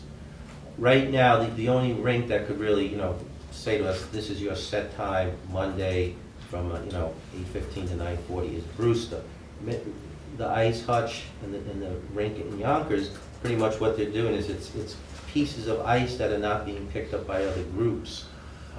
So as a result of that, they'll continue to come to us over the course of the year, but we're hoping to be able to have at least 2 practice slots a week that are on ice. And in speaking with when interviewing the coaches, that was one of the questions we asked them, about their belief in ground practices. And, they're very inclined to want to do those. So we'll probably look at 2 ice slots a week, hopefully, and then 2 ground practices a week. Then once the season starts, which is about the Thanksgiving weekend, then we'll play anywhere from 1 to 2 games a week. Not all of them home, some of them also away. But I believe me, I have great concern about the lateness also, because again, maybe to a degree, maybe I don't want to say we were spoiled the last couple of years, but we had great ice slots the last year at New Rock City. Can I ask one other question? There's so many moving parts here, which is what makes me nervous about it. I'm sure it makes you nervous too, but you feel confident that between these 3, or perhaps now you mentioned the Harvey School, 4 different rinks, that you can cobble together enough ice time to ensure that there's an adequate number of practices for the teams to play?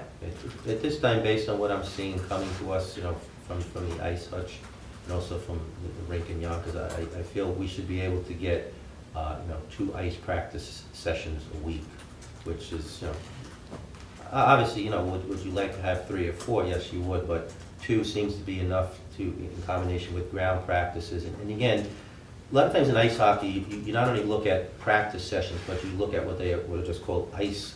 So like if you come into a week where you have a Monday and a Thursday night practice, and then you have a Friday and Saturday or Friday and Sunday game, that's considered 4 ice slots in a sense, and then 2 ground practices. That's giving you adequate preparation time and training time to be prepared to play. Kale and Brett? I have 3 questions. Yes, go ahead. Okay.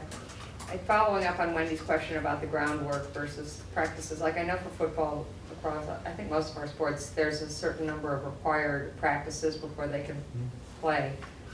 Does groundwork count as a practice? Yes. Okay. What you want to be able to have is a good combination of both ice and ground practices. Okay. Second, I apologize for not knowing this, but have you had the winter sports meetings with parents yet? That will be Monday, October 27th. Okay. So although we have, I assume the numbers that you give us are the signups that the kids do on the walls of the, you know, however they do Not on that. the walls, but yes. Right, meaning the papers, the sheets that are on the walls. Yes. But we haven't gotten a sense yet from parents whether they're willing to have their kids this, it's because I think we all support the idea that we like hockey and we'd like to have another winter sport, but it would be really a shame for the taxpayers of our district if we spent the amount of money that ice hockey costs the district and don't get this at least 34 students participating. Is there any chance of having a meeting now that you have coaches in the wings that you could meet with the parents and get a sense? Because this is going to be an issue. I mean, there's going to be at least one night a week that they're going to be out till midnight. We actually have two things. You know, again, I could say that it was really just over the weekend I was able to finish doing the reference checks on the coaches. And once the recommendation is made and the board is willing to appoint the coach, what we would do, which we do with whenever we appoint a new head coach, we would have a meeting with the parents and the athletes where, almost kind of like a mini preseason meeting where the coach could speak about their expectations. We could discuss the season, but also discuss, you know, some of the issues that we're really discussing right now in regards to, you know, late evenings, things like that. So there is a plan to do something like that prior to the October 27th meeting. But, you know, interestingly enough, I mean, next Monday, I guess, is the 13th.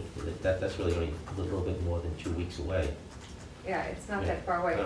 But, and that leads to my third question, which is, as a board, I think we're very good at looking at our administrators for recommendations because we clearly don't have the expertise that our administrators do. And so I hate to do this to you, but I'm going to turn to you in the end and say, like, okay, Mike, what's your recommendation? We see all of these factors. We know that they're difficult. There's no obvious answer. But we had on consent tonight the intention of approving the ice time, but we felt that we didn't have enough information to be able to do that. But we will turn to you. I think I can speak for all of us looking for a strong recommendation that says, okay, we want to sign this contract, which I assume says even if we end up with only 3 ice hockey players or the coaches don't take the job, we still pay the ice time. I assume that's what the point of the contract is. Well, I think one of the things, and again, that this happens is that, you know, we're locked into a schedule at this point in time. Now, if teams, and this does happen, it doesn't happen often with varsity teams, but it does happen with like a JV or modified. If a team finds that they don't have enough participants, you know, prior to the season, or very shortly prior to the season, they drop the program. And then, you know, what happens is those schools that were supposed to play you try to find, you know, other opponents to play during that time. So that's one thing, okay? But I think what we'll definitely be able to do is go back and take a look at all these factors and be able to come up with a recommendation as the direction we should go in the future. And you know, yes, in terms of some of the places where we would go to ice skate, if we were to not use the ice, what they would look to do is to sell it to other groups. Okay. And again, you know, the other thing also is that, you know, the high school ice hockey programs are really not the big sell to a lot of these ice rinks, because the youth programs and also the adult programs that are really year-round programs, because, you know, if they get a youth group, that group may be there from September to, you know, possibly April, where the high school program is really, we start November 3rd with ice hockey, and typically you go up to around the end of February, so they much rather sign up a youth program as opposed to a high school program. Mm-hmm. That makes sense. Thank you. Right. The numbers of the participants this year, can you tell me whether that is low relative to other years? How do you, what's the trend look like? And the reason that I'm asking is I'm a little concerned about the expense relative to the number of students involved, and I'm more willing to minimize that concern or the concern's minimized for me if we're thin this year and you think it'll be back up, it's kind of an anomaly this year? Or do you see it trending down in favor of club programs? Where are we with the numbers of participants? You know, the participant numbers have been, you know, let's start at the modified level. They've been relatively, you know, the same. I'll say, counting this coming year, you know, for the last 3 years, we're generally somewhere between the 15 to 13 kids. The high school number, we have had some years that, you know, we've had a high of 24, and but you know, somewhere in the neighborhood of 18 to 22 is, you know, pretty much the standard number. But I don't really have any real predictor to say that, you know, this is like a down year, this is an up year, because of just, you know, the nature of the sport. And again, it's interesting because, you know, even when we look at, you know, generally speaking, when you look at your modified program, it's usually a good indicator as to the number of kids that will come up. But you know, ice hockey is a type of sport that if you have, you know, let's say anywhere from like 5 to 6 kids per grade, you know, and if they can, you know, they can continue on to high school, that's going to give you a team of about, you know, 20 to 24 in general. And that's a decent sized hockey team. And I have to say, I share Gail's concern that, you know, if we are stuck with getting our kids back here by midnight, you know, once a week, whether families will say, you know, forget it. They got much better ice time playing with their club team, and we'll just let them play with the club team and concentrate on getting enough sleep.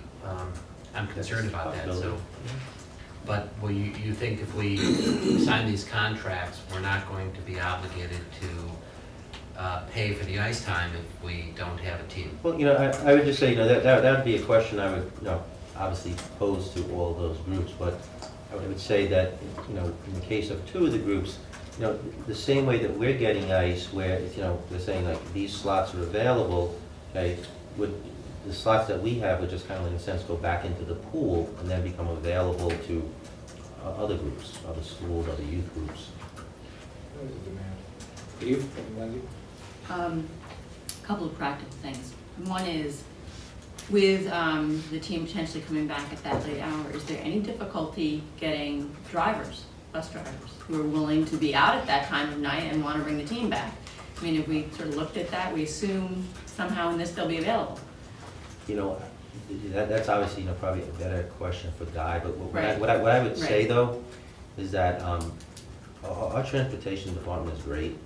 They always figure out a way to get us. I mean, just like the last couple of days, we've had 7 teams going out, and they always figure out a way to get us to where we have to be and to get back. But I really couldn't answer that question definitively. I think that's really something more that Guy would have to look into, which, again, I've been in conversation with Guy as we've been going through this whole process about the whole transportation part and the cost also. I think I just wanted to throw it out there as something which was another potential wrinkle if you can't find a bus driver who's willing to bring kids back. I think the other, which may not be as clear, but I assume all these club teams and you know, our winter season are running at the same time. And the club teams must have schedules which are probably up already as to when they're practicing. And I'm wondering if we know whether we're running head-on into the club team schedules. And then I just want to clarify your question. In other words, we're talking about some of the kids that play for us that also play for clubs. Yeah.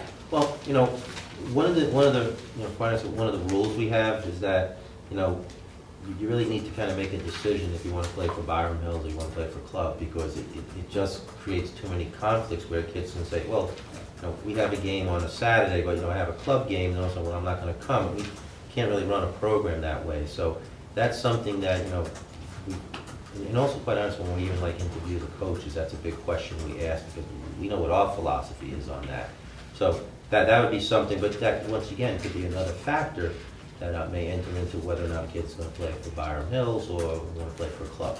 I was to say, when you sit kids down for a preseason meeting, that you may find out that it just doesn't work as well as it did under other schedules right. in the past.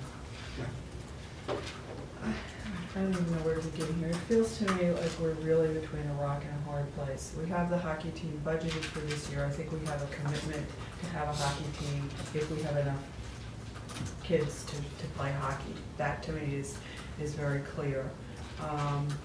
What's less clear to me is that with all these loose ends, we're gonna be able to pull it together. And I'd sort of like to understand how it's all gonna fit before we commit to the ice time. Is there any way, is the timing gonna be so quick that this can't come back to the board, Dick?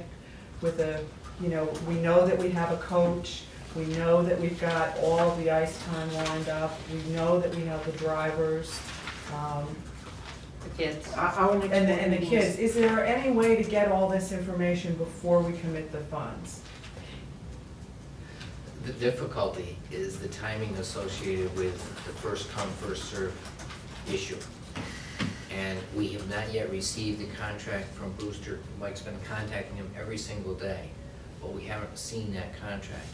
One of the things that we want to do is to try to work with the Ice Hutch contract and the Booster contract together, so that in essence we'll be able to commit to both of those at the same time. If we get that contract, say tomorrow or Friday, we're hoping to be able to get it to the attorney early next week and get it signed next week.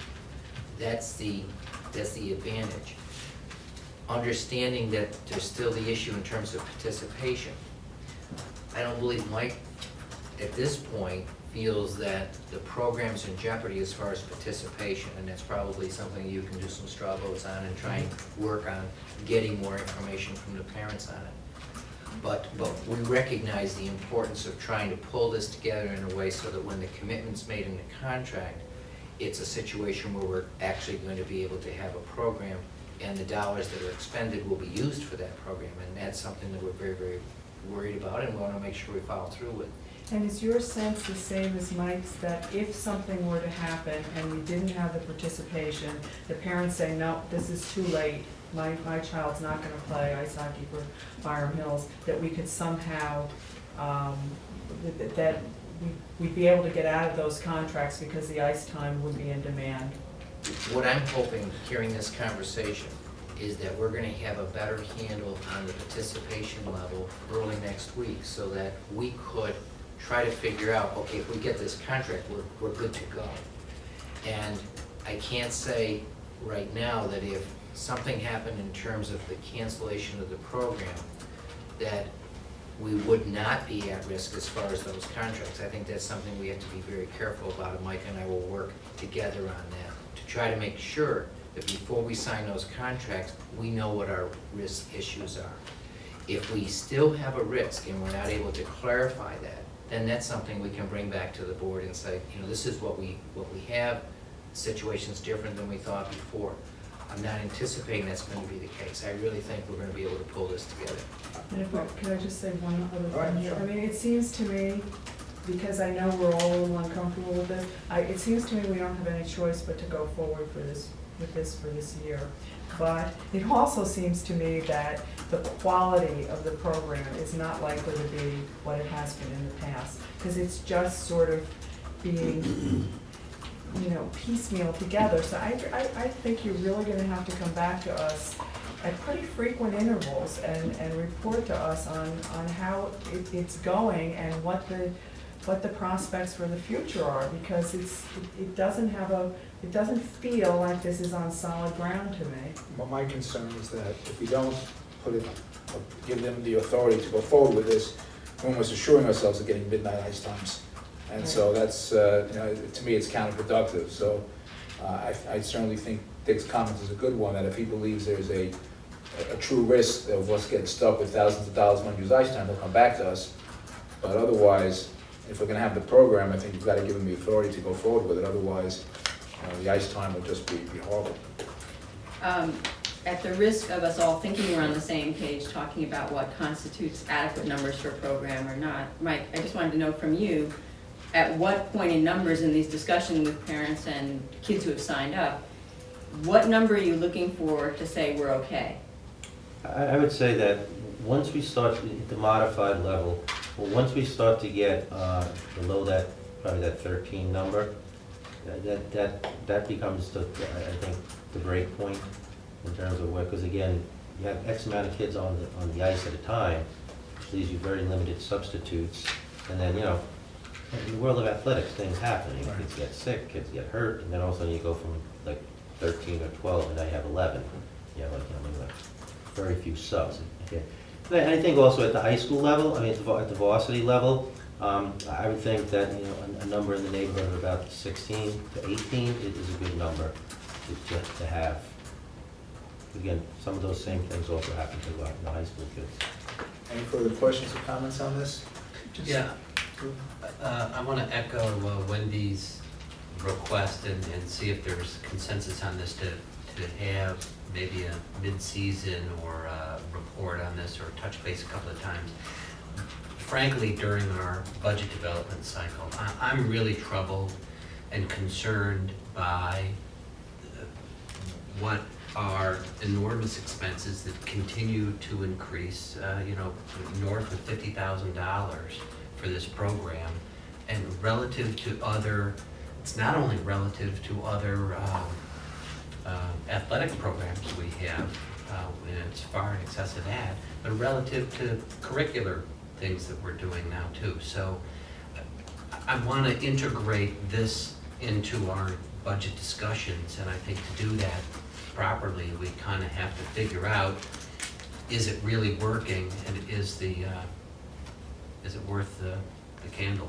Well, I know during the year, during the budget development program, we do hear from Mike with his proposed budget. I'm sure that'll be a time when we'll be ready to give us a recommendation. I would presume that the number that you might submit to Dick for 09-10 would include ice time, but we'll have the luxury in the spring, in March and April, to have gotten an assessment from Mike of how the hockey program fared, and that number could easily be pulled from the budget if Mike doesn't think that it's worthy of another season.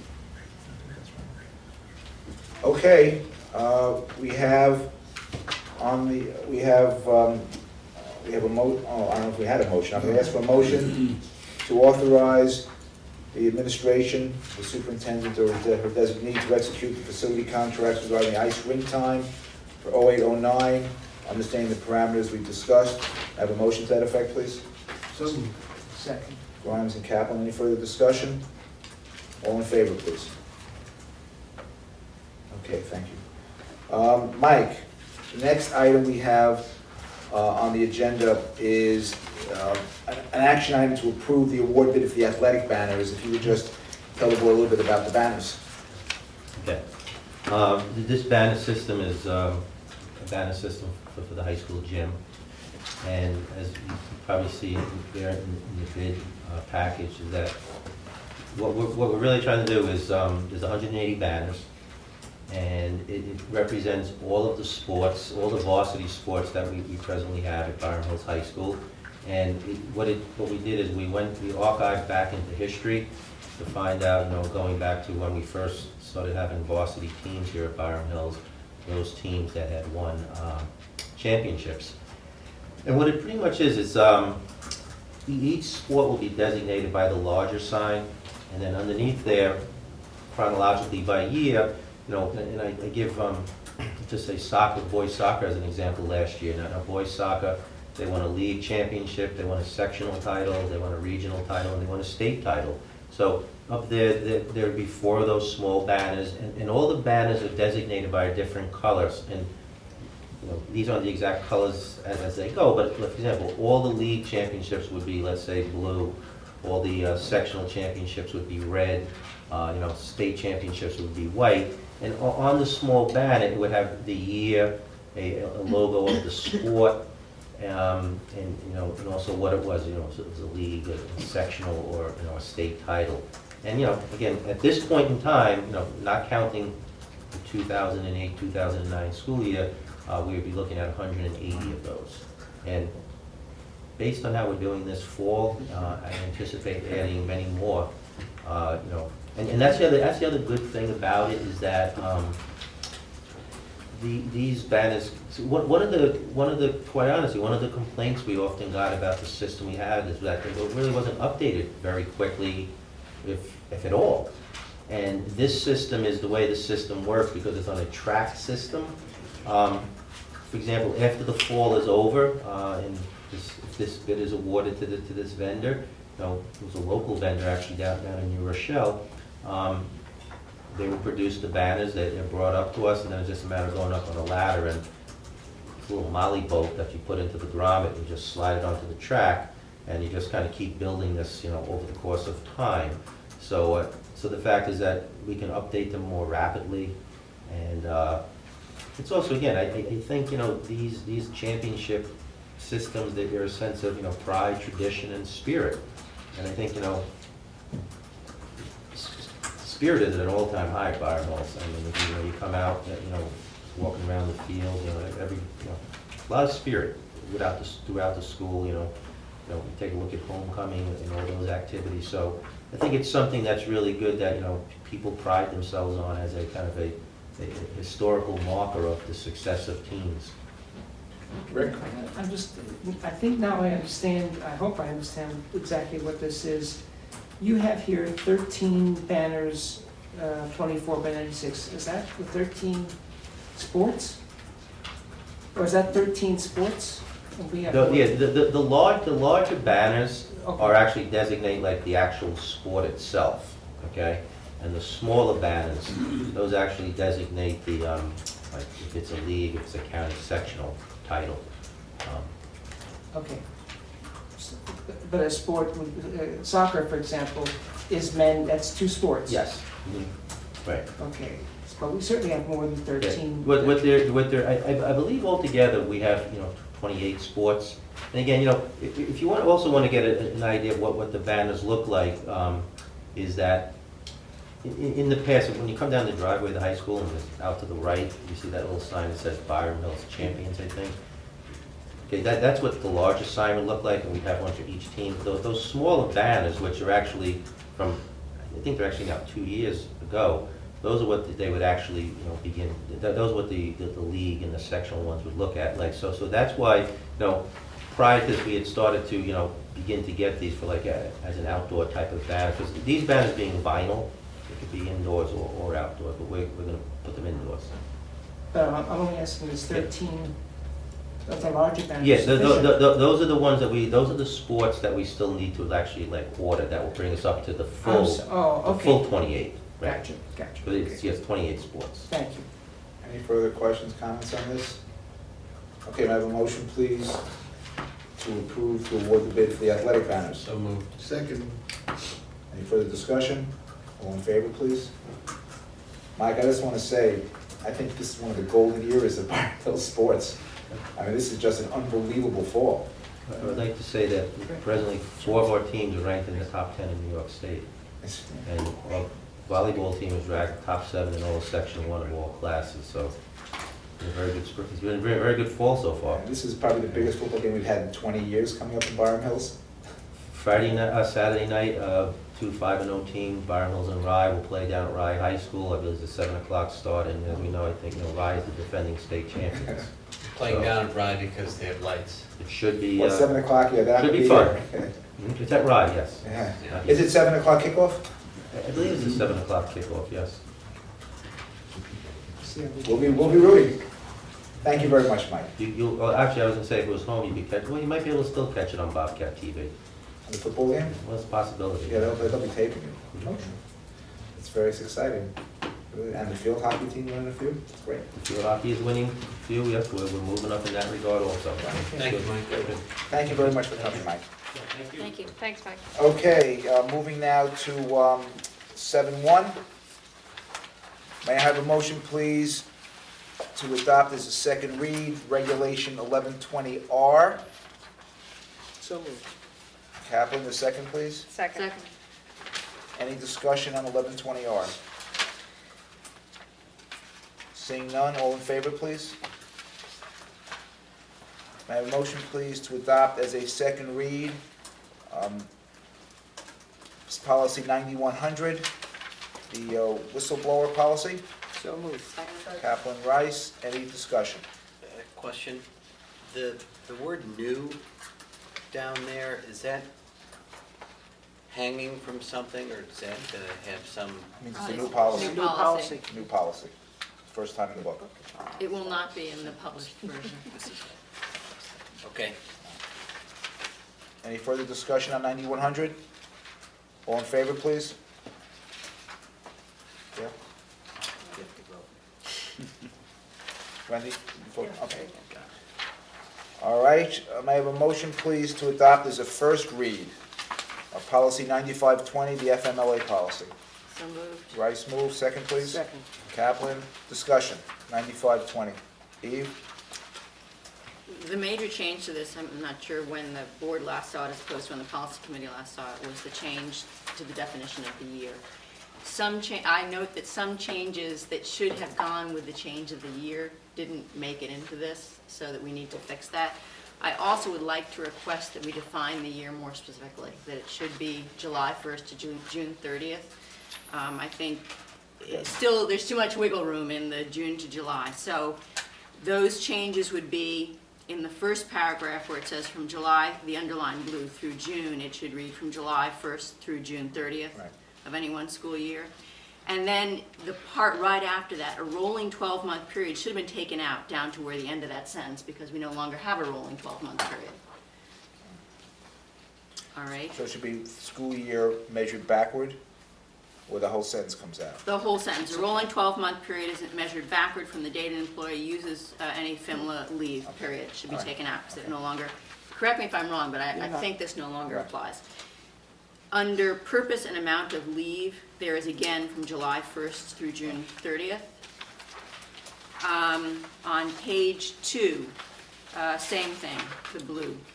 And then should delete right preceding that blue type, determined starting from, because it should read the 12-month period during which the maximum of 12 weeks of FMLA leave can be taken will be, and then the blue.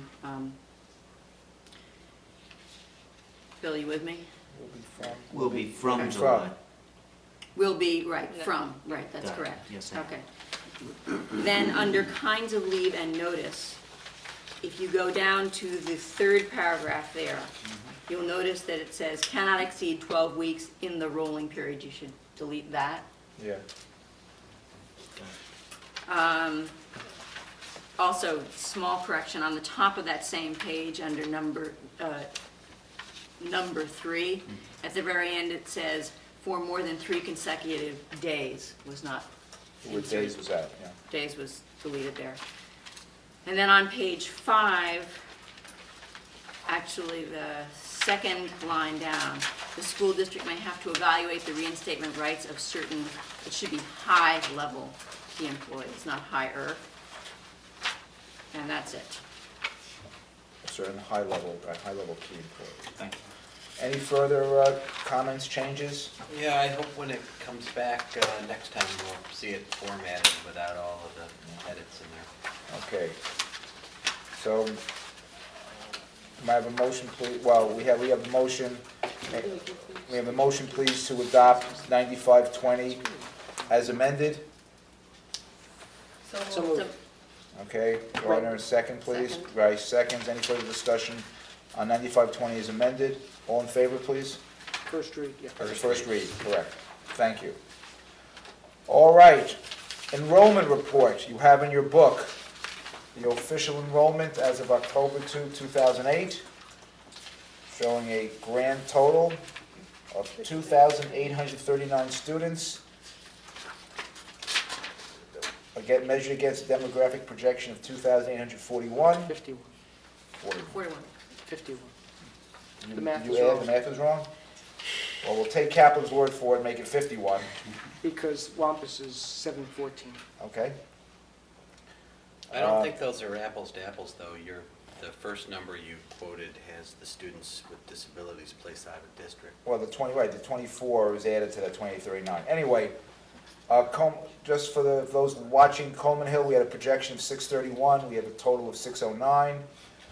Wampus, according to Rick, we have projection of 714 and a total of 698. Crittenden a projection of 675, a total of 671, and the high school a projection of 831, and a total of, an actual of 837. Dr. Donahue, any comments on this? No. Okay. Any questions or comments from the board on this? That is the official enrollment report as of October 2, 2008.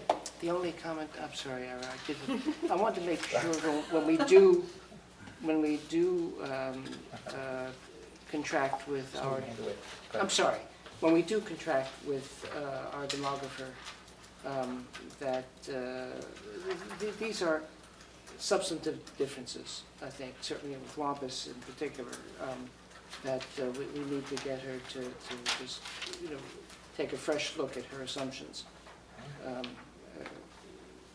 More critical to look at her assumptions for going forward. That's all. We'll relay that over to the superintendent. Any further questions or comments on the enrollment? All right? Ira, under unfinished business, if we could, we're just looking at the minutes. We don't see where an acceptance of the audit report and the response plan Yes, was you are taken. correct. So may I have a motion, please, to accept the 2007 External Audit Report, Management Letter, and Response Plan from Bennett Kielsen? So moved. Second. Okay. Reese and Grimes. Any further discussion on that? All in favor, please? Thank you, Dick. Okay. Staff reports will combine 9-1 and 9-2 this evening. Sure. You've heard a lot of words tonight, so I'm going to try to be brief. I know there are 3 things that I should mention. One, John reminded me when he asked about the arts, we had a really nice dedication last week of the new sculpture garden at HC Crittenden, which was a joint effort between our Fine Arts Department and the Education Foundation. And it's really a beautiful, facilities is the right word exactly, but a beautiful enrichment to the building. With music. With music, yeah, it was a nice event. Secondly, I know Jackie couldn't attend the World Languages meeting last night, but I just want to give you an update on that. At the first meeting, you know that we had our consultant, and she was very inspiring and really was the agenda for most of the evening. And last night, the members of the committee all had a chance to participate because of the way that Evan and Melissa designed it, and it was very engaging, and everybody had a chance to talk a bit about their own assumptions, and I think we made some progress. Evan and Melissa did a good job, and the meeting was well run. And finally, I know that Jackie wants me to mention Global Awareness Week, which is in keeping with our sustainability goals. It's a town school event. The week is October 23 to 30th. There's a kickoff on the 23rd at HC Crittenden from 7 to 9 o'clock, where there'll be a book discussion of Field Notes from a Catastrophe.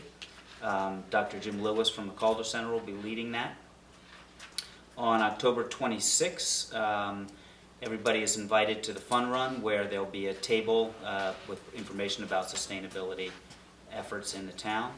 And on October 30th at Crittenden also, we'll be sponsoring the World Cafe from 7 to 9 p.m. and encourage everybody watching to be involved. Thank you, Bill. Any questions, comments? Richard? Just like to provide an update to the board and the community on the after-school activity buses. We have been monitoring the transportation needs after school very closely. In 2006-07, we were running 3 buses on average during the week. Last year was the same. This year is still the same. But we're being very careful about this because we're recognizing that the transportation department is receiving more requests for activity runs. And what we're looking at is the whole concept of making sure that we provide the level of service at that same level as we had in 06-07. What we are able to do currently is to accommodate all the requests. The worry is that as the next few weeks and months progress, we may continue to get additional requests and we may find ourselves in a situation where we're not able to accommodate them. If that's the case, what the transportation department will be doing is denying the request for any new activities. And we're hoping that that would take care of the situation. We're not up to a denial case yet, and perhaps we'll be okay, but we just wanted to bring this to the board's attention and to the community's attention. Okay, thank you. Any questions? All right, President's report. I received an email from a president of a school board upstate New York saying he's trying to arrange for some consortium of school board presidents to sit down and chew over issues. Interesting thought. See if it comes to anything, but I asked if I would let my board know, and I'm happy to do it. How far upstate? In Herkimer. Okay. I said, you want to come down? Okay. Other than just congratulations again to the great performance of the Vinewood athletic teams, plural. That's all I have. Anything from committees, board members' reports? You've seen the notes that Eve gave you from the town liaison meeting this week. Thank you for that, Eve. Any further? And the foundation meeting. And the foundation meeting. Any other committee, board members' reports? Any upcoming meeting, board members, any committee meetings coming up in the next 2 weeks? Athletic, first Friday, November. Okay. Eve? Just that we had to cancel the policy meeting for today, so we'll reschedule one later. Anything further? Topic future agenda, request for information. Brett? Yep. I would like to put on our agenda as soon as possible discussion of the overnight curricular trips and how we're going to treat them this year. I think events in the schools and communications have almost superseded us as a board. We wanted to address this issue this year, and it was my understanding that it was going to be sort of status quo until we did that, and I don't think that's the case now. So I think we need to push it up on the agenda schedule because it's certainly out there in the discussions at all the meetings. And just a request that there be more information put out about the curricular day trips. There was a notice in the bulletin at Wampus, but I don't think it went far enough to answer all the questions. Again, there's just seems to be a regular buzz at all the meetings asking the same kind of questions. And there was some misinformation that the district put out there, unfortunately, at back to school night. And I think we have to go the extra mile now and correct that. Put out unintentionally. Yeah, it was unintentionally put out, but it caught fire because it got a lot of people's attention, and it's there's a lot of misinformation circulating out there. And Well, when we have our next agenda setting meeting, we will certainly raise those two matters and get them on the burner. Thank you. Okay. Any further? Communications to the board, a couple things. I don't know if you all got this invitation from NYSER in your packet. If you did, about the reception October 17th. We received a letter from the Newcomb Central School District, wherever that may be, concerning they want support for a resolution regarding international students attending public schools. I'm happy to pass it around. Board President received a letter from Nita Lowy saying how she loves education and what she's doing about it, dated September 18, 2008. I'm happy to pass that around. We got this. Okay. Finally, received a letter from the New York State Department of State regarding the Local Government Efficiency Grant Program. We all got this. Then you all got it, so now you're all up to date on communications. Any further questions on that? A motion, please, to adjourn. So moved. Second. All in favor? Thanks for watching, good night.